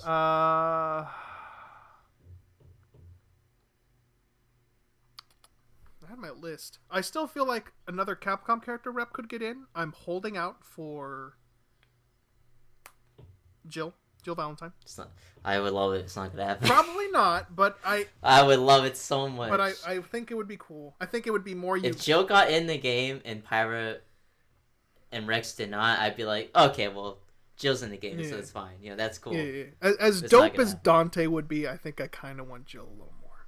Just on a personal. Yeah. That's my 4th pick, and then I'm still my pie in the sky pick is still Rayman. I think that the character has a chance, but not a big chance. At this rate, who the frick's getting in? I don't know. I can't predict it. The Arms character, like when I saw that, I was literally like, oh well, okay, predictions are over. I'm done. I'm never doing this again. But I think that I have a solid chance of going at least 2 for 3. 2 for 6. Just about to say what? Yeah, no. So for 2 for 6. So we'll see. What about you? Do you have any change in your predictions? Because we talked about this, but the audio got cut or something like that. So, but did that not make it through? It did not make it through. It fell apart. It fell apart that discussion went away. I tried to put it back together, but it's all gone. I literally tried to put it back together. And I'm like, it's not working. I was gonna say, well, people know my thoughts, but I guess they don't. So I guess not including arms with 5 left. I would say, Pyra and Rex, Pokemon, Blake Snipes were pretty similar. Like I think half of our lists were about the same. I would say for third, Crash Bandicoot also. I think that makes a lot of sense. Fourth, I think maybe Dante. I talked about, I think, of all the third-party characters, I think Sakurai, I'd be like, yeah, Dante's pretty cool. Like, I would like to put in Dante. And for the last one, I forget. I know I put Shantae, but I forget who the other pick I had was. But I guess Shantae, because I can't remember the other character I picked. Even I don't think that's likely.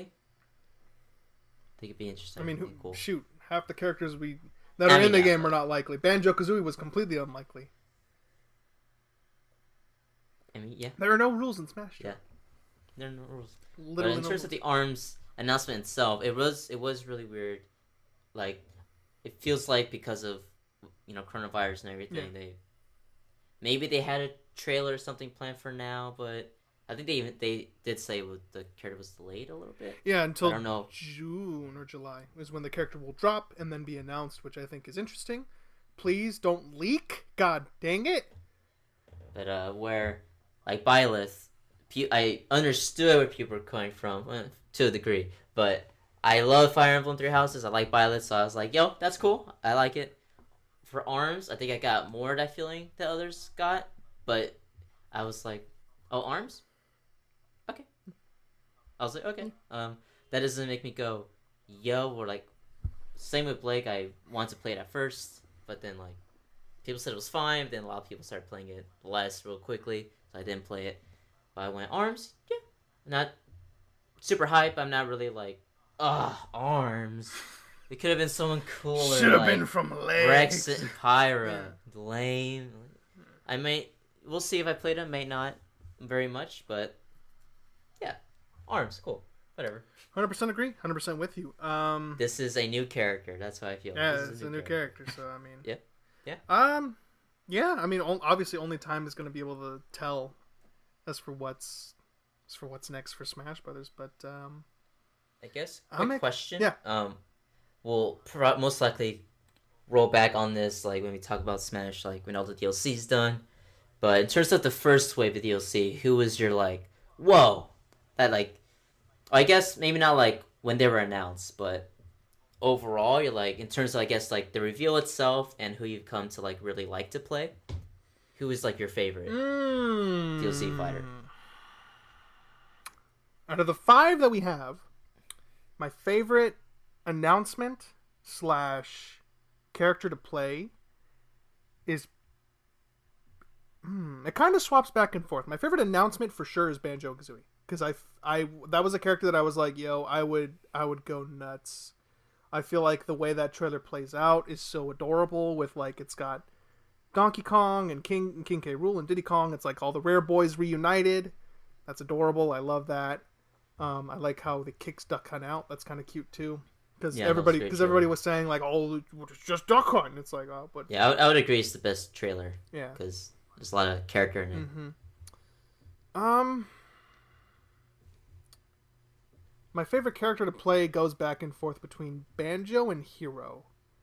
Hero is pretty much just really, really, really, really hurty Link. Like, he just hurts so bad. Like, every single one of his moves hurts. But Banjo-Kazooie, I just think that character's so fun. Like, every single move he's got is just, like, so fun. I guess if I had to choose, I'd probably go Hero, Banjo, Joker. What the heck? I didn't say to rank them. What are you doing? Am I not supposed to? You weren't supposed to, but you should do it now. Sorry. Okay, so Hero, Banjo, Joker,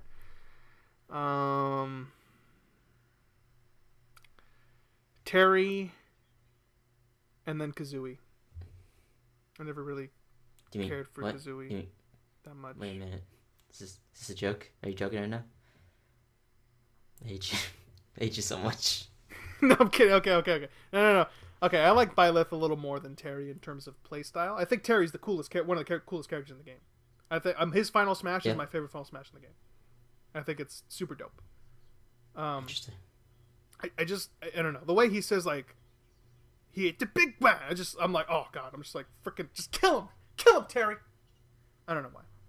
All right. I don't know, but it's at least one of my favorites. Not shoot, man, I could rank the tier list. Oh, I could rank the Final Smash.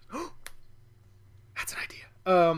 But then I'd be a ripoff of Maximilian Dude. Anyways, that's fine. No, but I think I like to play Byleth a little more than Terry. But yeah, I don't know. Byleth, everyone's fun. Nobody's not fun. I just think that's how I feel. So Hero, Banjo, Joker, Byleth, Terry is my 5. All right. I already know yours. Actually, would you like me to guess? I'm pretty sure I'm right. I'll say mine, and then we'll see. So in terms of, well, I guess since Blake broke down this question like in a different way than I thought we were gonna do, so in terms of announcement, I guess I would say Joker, just because like I told Blake in terms of like the character itself, I think because it was Joker, like the player character, I was like, oh, okay, that's not like as cool as like a Terry or like a character but in terms of like Persona and like Persona 5 itself, I was like, whoa, oh shoot, that's awesome, because yeah, I love those things, and that was amazing. And at the Game Awards, and it had the card, that was freaking dope. In terms of like, I guess, overall character I like to play as the most, I'll probably say Terry. And I think in terms of like all the DLC, I think Terry's the one I feel the strongest at, because like it was kind of unknown for a lot of people, and that was like interesting to see that Terry of all people got put in. Like, that's cool. But then after that, that's when we got more into King of Fighters. We're like, fine, let's jump into King of Fighters. Let's finally do it after we've said we would do it for years. Which if I can pause you right there, that's crazy. Like that character was like literally opened up an entire new world of fighting games to me, which I thought was bonkers to both of us. Yeah, now King of Fighters is like, amazing. This game's great. Like, it's incredible. Yeah. It's incredible. But I'm not. I lose more than I win with Terry. Whether it's against Blake or it's online. Like with Terry, I started off like a million or like a million something because of like the way the rankings work, and I forget the BP, yeah. But then I got down to like 600,000 because I lost like every fight with Terry. But it feels good when you get those hits off and you finally get a win with Terry. Terry's just a heck of a lot of fun with his extra moves, Pyro Geyser and Buster Wolf, freaking awesome. Man, so if Ryu had that stuff, he'd be so cool. He would. So it's the fact that Terry's freaking cool. Blake and I have gotten to love King of Fighters so much, and Terry is fun to play, even though I suck at him. So overall, in terms of my rankings, I guess I would say Terry, because he's just so much fun to play. Then I would say Joker. Okay, so Terry. Or am I wrong? Oh shoot, it's Byleth number 2. Because Byleth is pretty cool. Okay, I would say Terry, then Byleth. Because Joker, I feel like I like Joker, I'm not that great as him. Byleth, I at least like know what I'm doing still. And then Joker, because Joker's rad. Arsene is annoying, but he's cool. And then next would be... The next would be Hero, because, yeah, Hero's unpredictable. And his down B moves are dumb, and I hate them, but they're fun. They're freaking fun. Like, I can't say they're not. He's got a lot of interesting tools. And then Banjo, because I don't have a huge, like, connection with Banjo. I've been like, yeah, it'd be cool if he was in. I don't care either way, but it'd be cool. But Banjo, I feel like, was, for me, the least like interesting in terms of like his moveset. Because like, okay, he's kind of like Mario, and then like you can say that with Hero as well, like Link and some other stuff. For me, Banjo was really easy to pick up in the beginning. I was like, okay, that's cool. I understand how to do Banjo. It's just not as interesting to me as like the other stuff everybody has. But yeah, those are my 5. I have to say, I am surprised. I thought Byleth was going to be number 1. Damn. I'm surprised. I'm still surprised Terry's number 1. Wow. Terry's cool, dude. Terry's cool. One match I had, it was amazing. Like, he wasn't that great. It was against a Marth. And I almost never get the Power Geyser and Buster Wolf off. But I was like, let's see what happens. And most of the time, I would get like 2 or 3 Buster Wolves in a row. Like, okay, this guy could dodge it. But he won't. But he just won't. Why? And Power Geyser's amazing. Power Geyser does so much shield damage. It has so much shield stun. I hate that move. It has so much range. Yeah, like I would get him on the ground with Buster Wolf, and he was gonna land at that. Power Geyser. Every single time I see the go meter light up, I'm like, I just think, God, dude, if Ryu had a meter. Like, you just wish if he could, like, do the actual... No. Like, frickin' Metsu Hadokens and Shoryukens. So cool. Ryu's cool, dude. No, Ryu is cool. I love Ryu. I'm so garbage with him. I can't use him in this game. I don't know why. Mm-hmm. I guess it really is the I feel you. But, was there something else you wanted to talk about with Smash? Because you said that you weren't happy with the way this discussion was going. What? No, you said something like, I think when we started, when I started listing my ranking them, you were like, oh, it's not. Oh no, because I was just expecting like overall in terms of like announcement and to play. Who would you say is like the one you like the most, or the one you took out liking the most at the end of the DLC? I didn't expect like, okay, best announcement this, like favorite to play is this, and then the rankings. Oh, okay. No, I was like, that's more that I have to think about now. Because... No, you were good though. You were good. Yeah. Sorry. Okay, but yeah. I mean, Smash is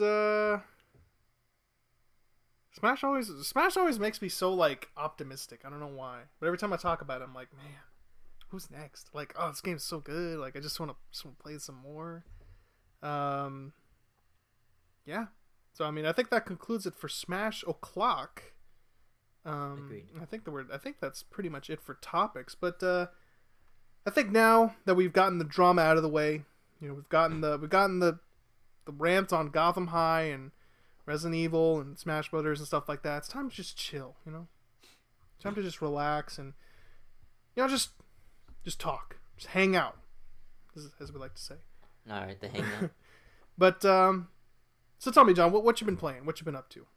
Yo, best part of the show. Okay, here we go. What I've been reading and watching. Everybody knows. Grab some popcorn, ladies and gentlemen. It takes the most attention because it's just the best part. Everybody loves hearing me for 3 hours talk about what I've been reading and watching. Well, I'm actually trying not to be that long. First is Invisible Man. That was the last movie I saw before all the theaters closed down. The Invisible Man, solid horror movie. Some might say it's on the tier of Get Out, and those people would be ridiculous. I don't know where that's coming from. It's a solid horror movie.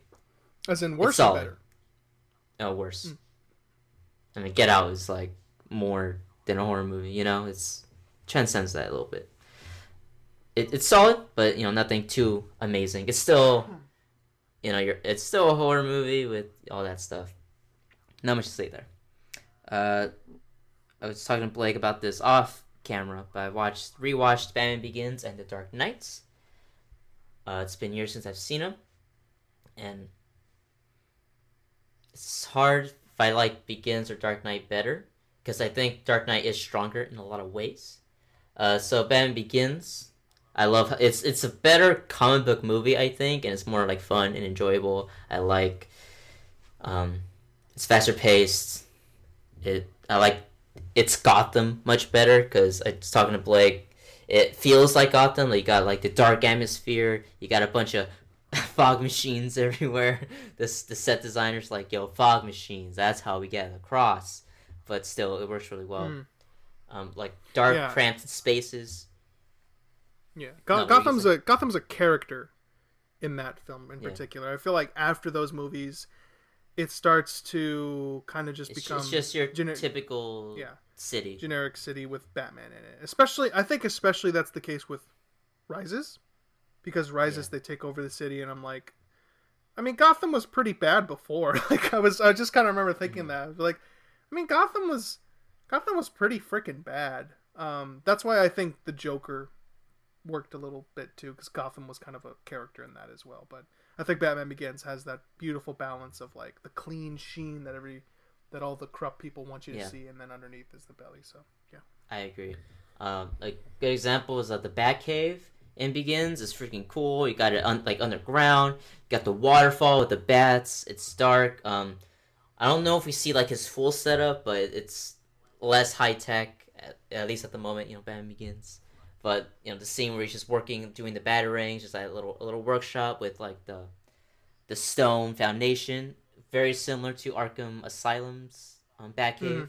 the video game. I remember watching, go, yeah, this looks pretty similar to it. Not as big, but still. Mm. Where Dark Knight, it's just a long white corridor, underground corridor. I'm like, wow, that's less interesting. Yeah, that's. I always thought that was a little weird. It was like Batman being such a shadowy creature, and they have this. They have like this big white room, and it's like, there's Yeah, not really especially more like a James when they Bond thing almost, where it's like, yeah, honestly, because they show it like how big it is, and I don't, not even half, maybe a fourth, a fifth mm. of the room is like the tumbler and I think his suit. Yeah, I'm like, okay, but there's all this space. yeah. It's like, okay, it's weird. It's for training. He needs space to train. I guess. Tumblr. I remember thinking, was a Tumblr a good Batmobile? Because they went with like a really realistic kind of army look. Mm-hmm. What it was for, like construction or bridges. It's still really cool. Tumblr's still really cool. It does have those aspects to it, but it's still really cool. I like it. Yeah. Dark Knight, I was like, everybody was saying, yo, this is the best superhero movie of all time. People really still say that. And I remember having the idea that Dark Knight's like good, but overrated. And the trilogy as a whole is kind of like overrated because people see those as transcending comic book movies, which they're definitely going more to be films than comic book movies.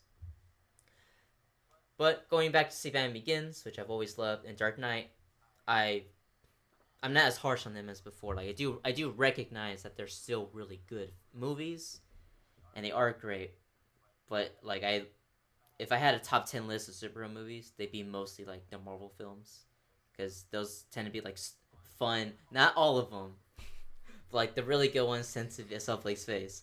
The really good ones tend to like transcend it to me, where they're really fun and enjoyable, but they tend to have a lot of depth, and substance and things I can latch on to, which I like.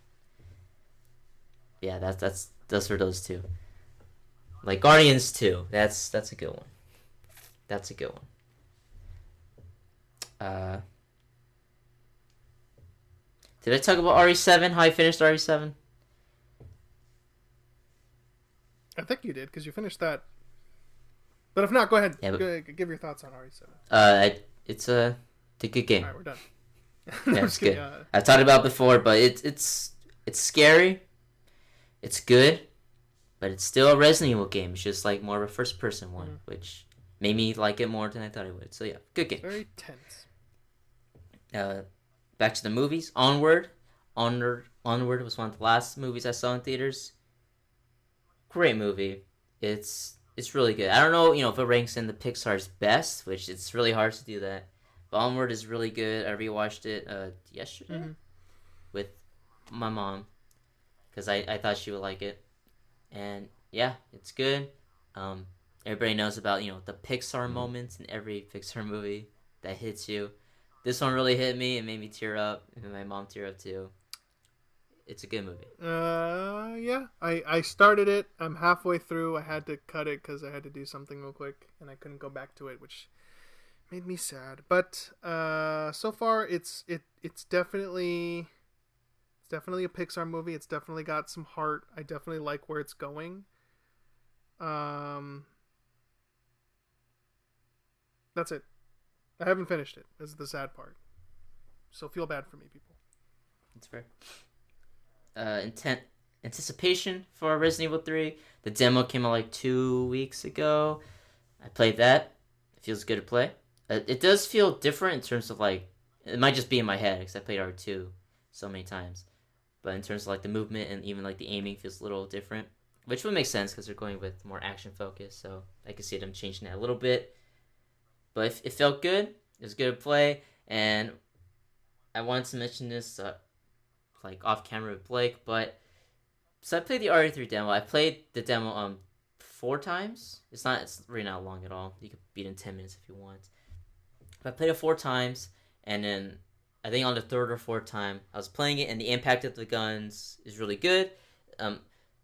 Like the handgun feels really powerful because like just the feedback on it and this like the sound it makes, it feels really strong for just like a normal handgun, which is interesting. It's not just an observation. But I had to replay some RE6 for video I'm making. And oh boy, is that game freaking night and day, at least in terms of the shooting. Cause Jesus. The first zombie I had to so you always go for the headshots. RE3 demo feels good. You got a lot of impact, and like the zombie, when that happens, they kind of stumble, which helps. RE6, I shot the zombie in the head and it didn't really move. It just kind of like I got hit, and there's really no impact in the shooting. Again, no impact on the enemy, and the second I shot one bullet, I could tell, dude, it felt bad. And like the shotgun too, there's almost no feedback on the shotgun, which is like, really, the shotgun? In almost any Resident Evil, there's at least some impact with the shotgun. Not RE6 though, because RE6 is trash. From playing RE6 to like when I played it again a little bit, I watched Maximilian Dude's review, like rankings of the RE games, and I think 1 or 2 other reviews of RE6, where they go, like, yeah, the game's really not that great, but the core mechanics are really solid, and it feels good to play at the very least. It does not, alright? Before, I said, maybe I'm wrong. Like, it's been a little bit, maybe I'm wrong. No, I'm not wrong. It does not feel good to play. There's just no impact on anything, and it just, the movement's bad, because it can't tell if it wants to be slow or fast. It, like, will change, like, on a dime sometimes. Mm-hmm. What it'll make you do. It's not good. Not a good game. It's very not good. I'm playing Indivisible, which is a... Blake, how would you explain Indivisible? I think I described it as it's like a interesting mix of a fighting game and a RPG, which obviously comes from the developer, who I think his name is Mike Z. I think that's his name. Mike sure. Z. Who created Skullgirls, one of the most acclaimed fighting games in recent memory. I think that game... I've never played it. I would like to play it, but I don't have an excuse. But I would like to play it. I hear it's very, very good. And I believe that this is his second... I don't know if this is his second game entirely, but I believe... I know it's the studio's second game. The studio's second game. I know that for sure. And this is a... So I say it's like a blend of an RPG because it's got RPG in terms of like turn-based mechanics, but it has the kind of almost inputs of a fighting game where it's got a direction plus a button equals a certain different type of move that a character can do. And when you combine those inputs between characters, you can do certain combo chains that do a lot of damage, that do particular things, that have particular effects. And it combines the execution of a fighting game and the combo system of a fighting game with an RPG world, and it looks very fun. It has a very beautiful art style. I sound like an advertisement for the game. I was not paid by Mike Z, but I also own Indivisible. I have not played it, but that's just how it looked to me. And yeah. So what do you think about Indivisible so far? I think you're... Yeah, that's the best way to... I knew Blake had a good way to put it for our past conversations. I remember telling Blake, that's not how I saw it in the beginning, and like the fighting game connection. I know a lot of people have made that, like just from looking on the reviews and stuff. And I do see that now, but like the way I saw it was more like for you RPG people, if you played it, it feels like a turn-based version of a Tales game pretty much, because Tales is the same way where you either do like your neutral move or you do like a down hit and that's different, or you do up and that's like an uppercut. And same thing you have in Tales, you got your special moves, and then if you later in the game, if you like, at least for like Xillia and Tales of the Abyss, what I played, if you do a special move, you can turn that into like a, I forget what it's officially called, but pretty much like a super. And for Xillia, you can then combo those supers into another super, and then keep going up until like you can't do it anymore with another character. So I saw it as kind of like that. But yeah, it's a good game. Blake said it the best. Good art style. It's good. It's a lot to manage in terms of like, because a lot of characters play differently, so you got to really figure out how to really implement the combos and like your healing, and it is a lot to take in how to play it. But once I'm not fully like mastered it yet, but it does, what do you call it, become more intuitive as you play more. But yeah, good game. It's only about 20 to 25 hours from what I understand, which is good. Not too long, but good game. It's not long enough, John. I think it should be like 60 hours, and then maybe I'll consider it. I mean, you're right. It is like an RPG, so it should be like 100 hours. Yeah, you're right. It's kind of trash. But what's not RPG that's not trash is Persona 5 Royal. I've been playing some Persona 5 Royal. I've been saying Royale for the longest time. I don't know why. I might have heard it somewhere. Battle Royale? Maybe. Been playing a lot of Fortnite, have you, buddy? Maybe. Gonna have to stop being friends? Not really. But P5 Royal, I was gonna bring this up when we talked about like length and stuff, because people have been wondering, like, well, a lot of people have been saying this should have just been DLC, like a $20 or $30 expansion, and I can see it. I can see the reason to be for that or be against it. I don't really know. All I know is there's a lot of good quality of life changes in Persona 5 Royal. I played P5 base when it came out like 3 years ago, and there's a lot of good quality of life stuff. They changed. Well, they got the new hook shot or grappling hook, which I don't know if Smash created that on its own or if they knew the hook shot would be a thing later, and then they told Sakurai, he was like, okay, cool, I could put that in. But every time I see him, like, oh, that's the Smash thing. I believe it originated in the anime because he used it in the anime, I think, at one point, and then did he? They put it in the game in Smash, and then they put it in the game, I think. Okay, I've never seen the anime, so I don't. I heard that he uses it in the anime, but I could be wrong about that too. Okay. I've just heard that. I've never seen it. Yeah, but yeah, in terms of the mechanics, they've added they've added stuff, but also like brought things, giving you tools sooner, like baton pass where you do a weakness and then you can switch with another character. That was like a tool you gained by getting to know someone's social link, and I got it like halfway through the game, but they gave it to you in the first like 3 hours. The guns are different, where it wouldn't. Every time now they reload every fight, you wouldn't do that. So the guns were used more for getting the weaknesses rather than power, but now you can do it for both now. And some things might be a little overkill for like the guns and baton pass for the first few hours, but that's not really a big deal. But from what I've seen, Persona 5 Royal has good implementations of new like mechanics and new things where it does feel like a fresh experience, at least for me. But also I know most of the new stuff is near it's like the last third of the game, pretty much. So I'm looking forward to seeing that. I didn't think I would be I didn't think it would sink my teeth into me, because I played it before, so I know what I'm getting into. I'm not like, oh, what's gonna happen next in the story? Like, what other characters am I gonna meet? But nope, like 5 hours in, I was like, oh shit. It got me, Blake. But yeah, good game. I don't want to talk too much about it right now. Maybe later. But yeah, good game. Is that But all that the wasn't too list long. or?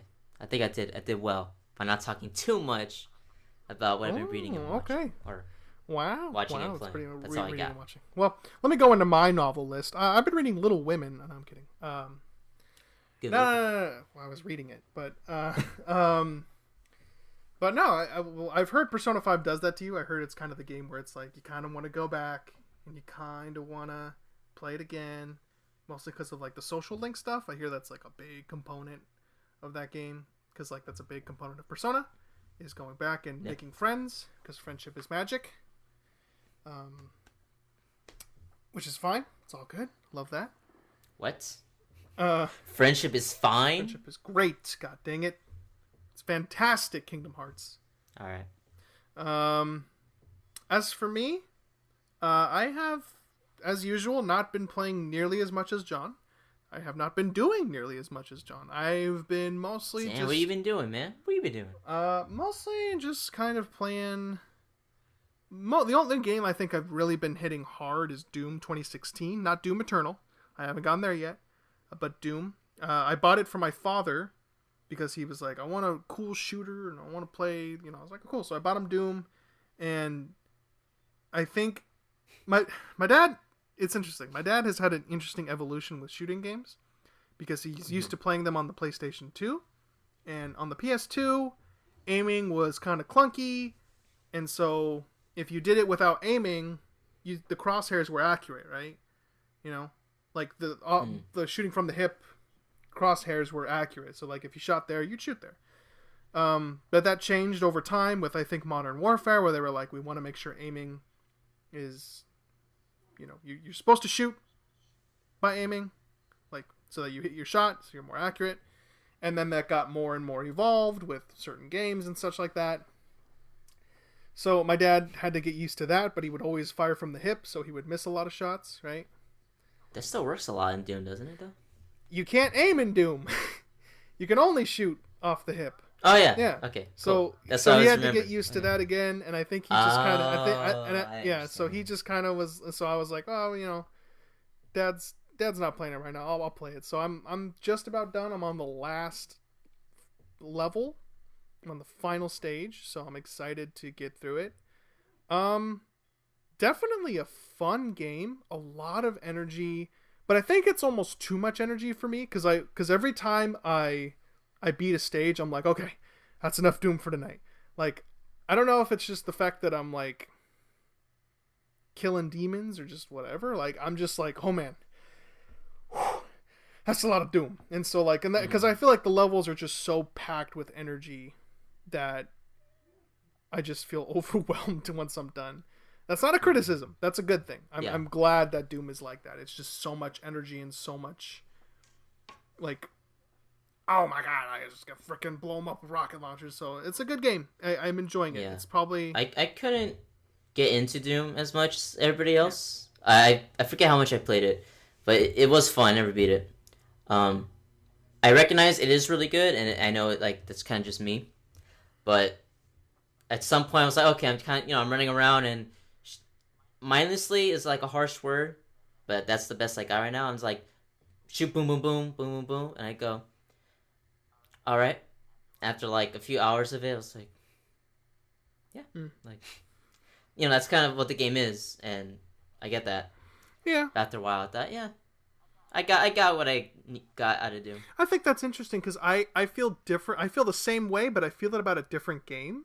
I feel mindless about Call of Duty because a lot of the times you're just kind of like, take cover, let this event play out, shoot the guys over cover, take cover because you're dying, get up and it's kind of the same thing over and over. Whereas Doom, I felt like they put you in such unique like areas where you're like freaking just jumping off the wall and then popping some guy in the face above you.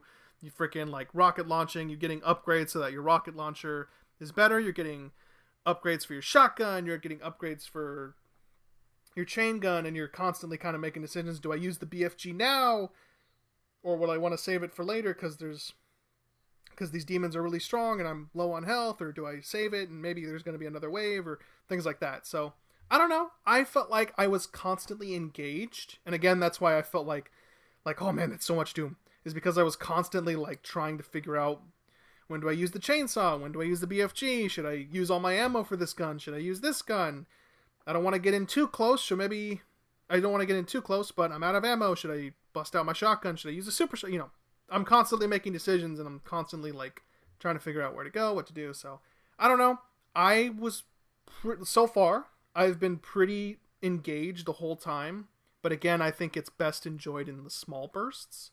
So maybe that's, I don't know, that's why I like it so much. But, that might have been. But I'm not saying you're wrong. I'm just, I can totally understand how it could be mindless, because you're. I'm not saying you're wrong either, but you might be wrong. No, my plan was always to go all in and close, whether it was the shotgun or like the pistol. It was like, yeah. I think in the beginning the game is a little stale. I think because they don't give you a whole lot of different enemies. Maybe I just didn't get very. No, I mean, they mix up the enemy variety enough to the point where like you get some pretty ridiculous stuff, and a few enemies that you will absolutely hate. But I think in the beginning I did get that feeling a little bit too. But that's mostly for me. I got it in like the first like 30-45 minutes. Like I was kind of like, that's okay, not too bad. But then I got a little farther. I was like, okay, this is dope. It's cool. So, but you said like 2 or 3 hours, which I'm like, yeah, you know what, that's pretty understandable. So, I don't know how much I played. You never know. But I have no idea. Good game, cool game, lots of energy, lots of fun. But beyond that, I've just been kind of chipping away at little games that I'm trying to 100%. I finally got all the Chaos Emeralds in Sonic Mania, so now I just have to complete the. Yeah, thank you. It took me. I now have 31 lives. Thank you, Green Hill Zone. I just grinded Green Hill Zone.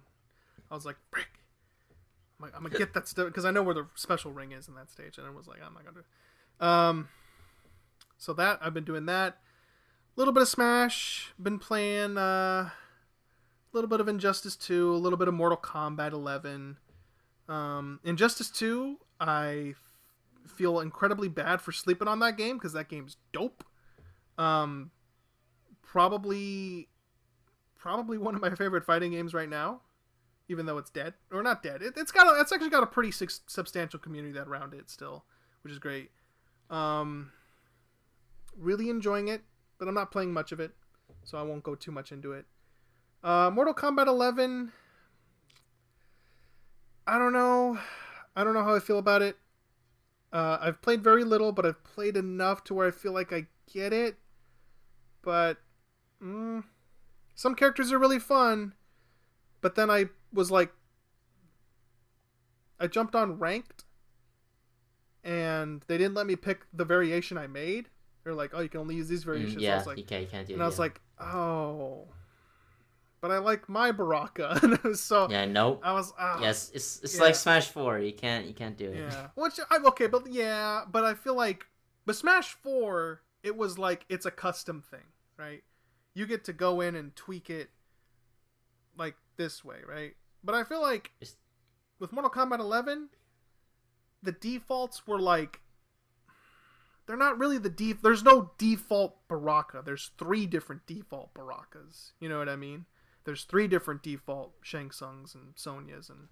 Isn't that how MK10 was, or X? Yes, but you cannot customize them. So it's like, yeah. And I think that's my thing. Is like I want to, for ranked, I get it. I'm not complaining about the ranked stuff. So I don't even really harping on it. I guess one thing I do like is the way it handles cosmetics and like with a K. Like the way costumes and stuff is handled. I like how it's awarded by towers, awarded by playing the game, and it's, they have a lot of options for you, so I'm happy about that. It's definitely better than the gear system in Injustice 2. I hate the gear system in Injustice 2. I don't like it very much. Because it's like, oh, you're not high enough level to equip this cool piece of thing. It's like, frick, I just want to look cool. I don't care about I don't care about the augments and the upgrades. I just want to look cool, god dang it. So other than that, it's pretty cool. The gameplay's great, but that's all I can really say on that. I have been playing Super Mario. The other big one that I think is the other one that I think I want to mention is I've been playing Super Mario Galaxy 1 again because I never got a chance to 100% the game with Luigi. And I was like, you know what? Shoot, I'm going to just start over. I'm going to start from Mario. I'm going to get all the stars with Mario, then get all the stars with Luigi, and then I'm going to 100% complete this game. Nice. So, is that the best Mario game? It is my favorite. It is not only my favorite Mario game that I've played, because I haven't played Odyssey, I haven't played Sunshine, and I haven't played a handful of like the new Super Mario games or anything like that. Bro, I will sell you my copy of Odyssey for $20. You can have it for $20. Why? You don't like it? I didn't get into it. No, I recognize you it's don't really want to good. Jump up Superstar? No, I'm kidding. I'm not putting it against you. I recognize it's really good, but like Mario games never been my thing. For clarification, platformers aren't usually your thing. Yeah, they used to be, which is really weird. Like I was really into platformers like growing up. But I think after a while, I don't know. I mean, genres change with age. You start, realizing that you like this, but I don't like that. Things like that. Sonic was my boy growing up. He was my boy. I still like Sonic, to be fair. But Sonic's such a different platformer now. Yeah. I mean, even Mania was like really good. Yeah, Mania's great. But where was I? Oh yeah. So I think Super Mario Galaxy. I'm not sure. 90% of it could be nostalgia, but god dang, I just feel like every single stage in that game is so fun. It's so streamlined. It's so like creative. You're like, shoot, can I make this jump if I long jump? Will the gravity suck me up? Am I gonna? Oh, I made it. Oh, super cool. Like, I don't know, man. Galaxies. It's got one of the best soundtracks ever. It's definitely in my top 5 favorite games of all time. Nice. I adore it with all my heart, and God, I can't wait to. I just beat the game, but I haven't 100%ed it with Mario yet. So I just beat the game, but I have to do finish Mario's playthrough. So my plan is to do that, and then I'm thinking I might do a video on it and explain why I love it so much. I'm thinking about it. Ooh. Because I really want to talk about it. So. I feel like this was a video idea you had in high school. Yeah, I wanted to, but now I can. Now I know how to write and clarify my thoughts better. So shoot, because high school Blake. Dang, you learn how to do that. High school Blake, I haven't learned how to do that. Because high school Blake would have made another Why I Pokemon, which I think was probably my least favorite video I've made ever. Because I did not. I don't know. I don't know what happened with that video, but I look at it now and I'm like, I don't even talk about anything. I just talk about like, yeah, Pokemon's cool, and I'm like, god dang, like any specifics? I don't know. I liked it. But yes. No, but I feel you with my Resident Evil video. I was like, okay, don't talk too much about one game like you would do in high school. So I remember trying to make a top 5 or like 10 lists about something, and it was too long. Like I could not. Yeah. Oh, I was terrible at it. But I think people would like that though if you just kind of were like, because that sounds fun to me. Like I'd like to listen to some guy just talk about a group of games and just talk about like why he likes them, why he doesn't like some of them, stuff like that. No, I mean the RE video is like a decent length, but I'm like, thank God it's not gonna be like 30 minutes. Yeah. But I think that's pretty much it for me. I mean, I think that's the only game I'm really like putting effort into. Is I'm just gonna finish Doom, jump on another game, and then Super Mario Galaxy will probably be a video. So.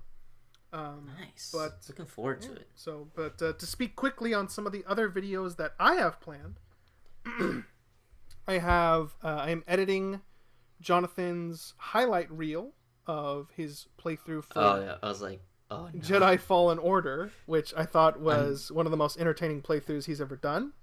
I'm the best at video games. Oh my gosh, dude. I think you're gonna laugh. I think you're gonna really like I hope I do. I'm laughing. I thought some of the stuff was freaking funny. Well, I'm glad I amused you with my skills. But that should be a 7-parter because there's 7 sessions of his stream. And so Nice. I should be able to reduce that down to about 7 parts, if not less. I don't see it being more, but we'll see. I also have another quote-unquote YI, but it's not really a YI. It's kind of a video essay. I won't spoil what it is. It's probably going to interest nobody because it's based on a game that I think nobody's played or witnessed. Excuse me, but Is it Terminator Salvation for PS3? I told you not to spoil it already. I think. No, but it's a game. Nobody's played it, but I think it's really interesting. It's an indie game, but it does something really cool that I didn't expect it to do, and I was like, oh, yeah, I'll talk about this. I think it's interesting. So, and then hopefully at some point I will get a Super Mario video out because I want to talk about Galaxy because it's amazing. Excuse me. And after that, we'll see. But that's all I have planned. Mr. Jonathan, what do you got planned for the future? So as I don't think I fully said what it was, but I have an RE video coming up and working on it for a little bit. I've gone through this whole RE journey, and man, like Resident Evil is a great franchise, but it's also terrible at the same time. Like in terms of a narrative, it's maybe the worst I've seen in terms of a long franchise. It's really bad. RE 1 to 3, you had something there, and then 4 was like, no, Umbrella is gone, we're doing something else. And then 5 was like, or are they? And then 6 was, but are they? And then 7 does like, not even to bring in Revelations, but just like, yo, we're doing something, and there's a cliffhanger at the end of Revelations, which goes nowhere and will never go anywhere. Revelations 2, also, it's not going to go anywhere ever. It's like, Jesus. Not even to include all the other games I haven't played, like Operation Raccoon City. But I'm going to be talking about Resident Evil and all the games I played by ranking all the games that I played. It's looking pretty good, I think, so far. I've only really done some of the audio, but I think my script is solid enough. I have a Spider-Man video coming out, which is more like a YI video. There's something else, wasn't there? I'll be streaming Resident Evil 3 starting tonight. When it's probably past when this comes out, but I'll be making videos probably on YouTube in some way, either full on playthrough, just unedited, throw that in, or highlights like I did with RE2. We'll see what happens with that. I think that's it for me, though. Obviously, Xenoblade Chronicles 2 will be coming out every week when I remember to upload. Sometimes I forget. But yeah, that's it for me in terms of planned videos. I mean, I think we're pretty much done. The last thing I think I want to do is plug Jonathan's wonderful Twitch stream, which, again, he will be streaming Resident Evil 3 throughout this entire week. Judging by our first topic, it shouldn't take him too long to finish it, but... Nope. Which means it's a bad game, obviously. I think that was the conclusion we came to, Yes, I think that was a conclusion. Alright, cool. So at the end of the stream, or in the video, whenever that comes out, like, trash game, actually. And because Street Fighter V is timeless and endless, it's one of the best games ever made, if not the best game ever made. I was gonna be like, yeah, but it hurt. I hesitated because it hurt when you said that. It's better than anything. It's better than Persona 5. It's better than Xenoblade. Yeah, so I'll be playing Resident Evil 3 for the next day or two, and then I'll be playing Persona 5 Royal for a while. I don't know how long I'll keep that up on the stream, but I'll be playing it for a little bit because good game. And then when I'm able to play FF7 Remake, I'll be playing that. Mm-hmm. And I heard it's really good. And then Xenoblade Chronicles Remastered and onward into the future. Ah, shit. Shit. Yeah, I think that's pretty much it. You can follow us on Twitter at whatever's linked below. I guess I'll link them below because that's easier. I don't remember what mine is because I don't use it that much. It's guys. I think I'm blank. I actually don't. And mine is I think JP Zone or JP Zone. I'll read them. Or there's just JP Zone 97. I think. All right. So mine is at Guys Blake. And my good friend Jonathan is at JPZone97. Alright, and I think that's going to do it for this episode of Just Hangouts. Thank you guys so much for joining us, listening to us rant and talk. It's been a wonderful time. We'll be back again soon with more videos as we discussed and some more Hangouts. And I hope you guys are ready for Smash Brothers to be the greatest game of all time again, baby! Because it never wasn't. Always was the greatest game of all time. Because that game's endless. That game's actually endless. John's looking at me with the blankest stare I've ever seen him give in his life.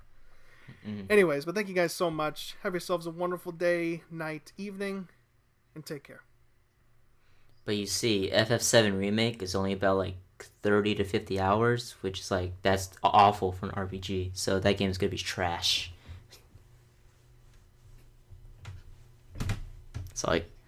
That's all I got, yeah.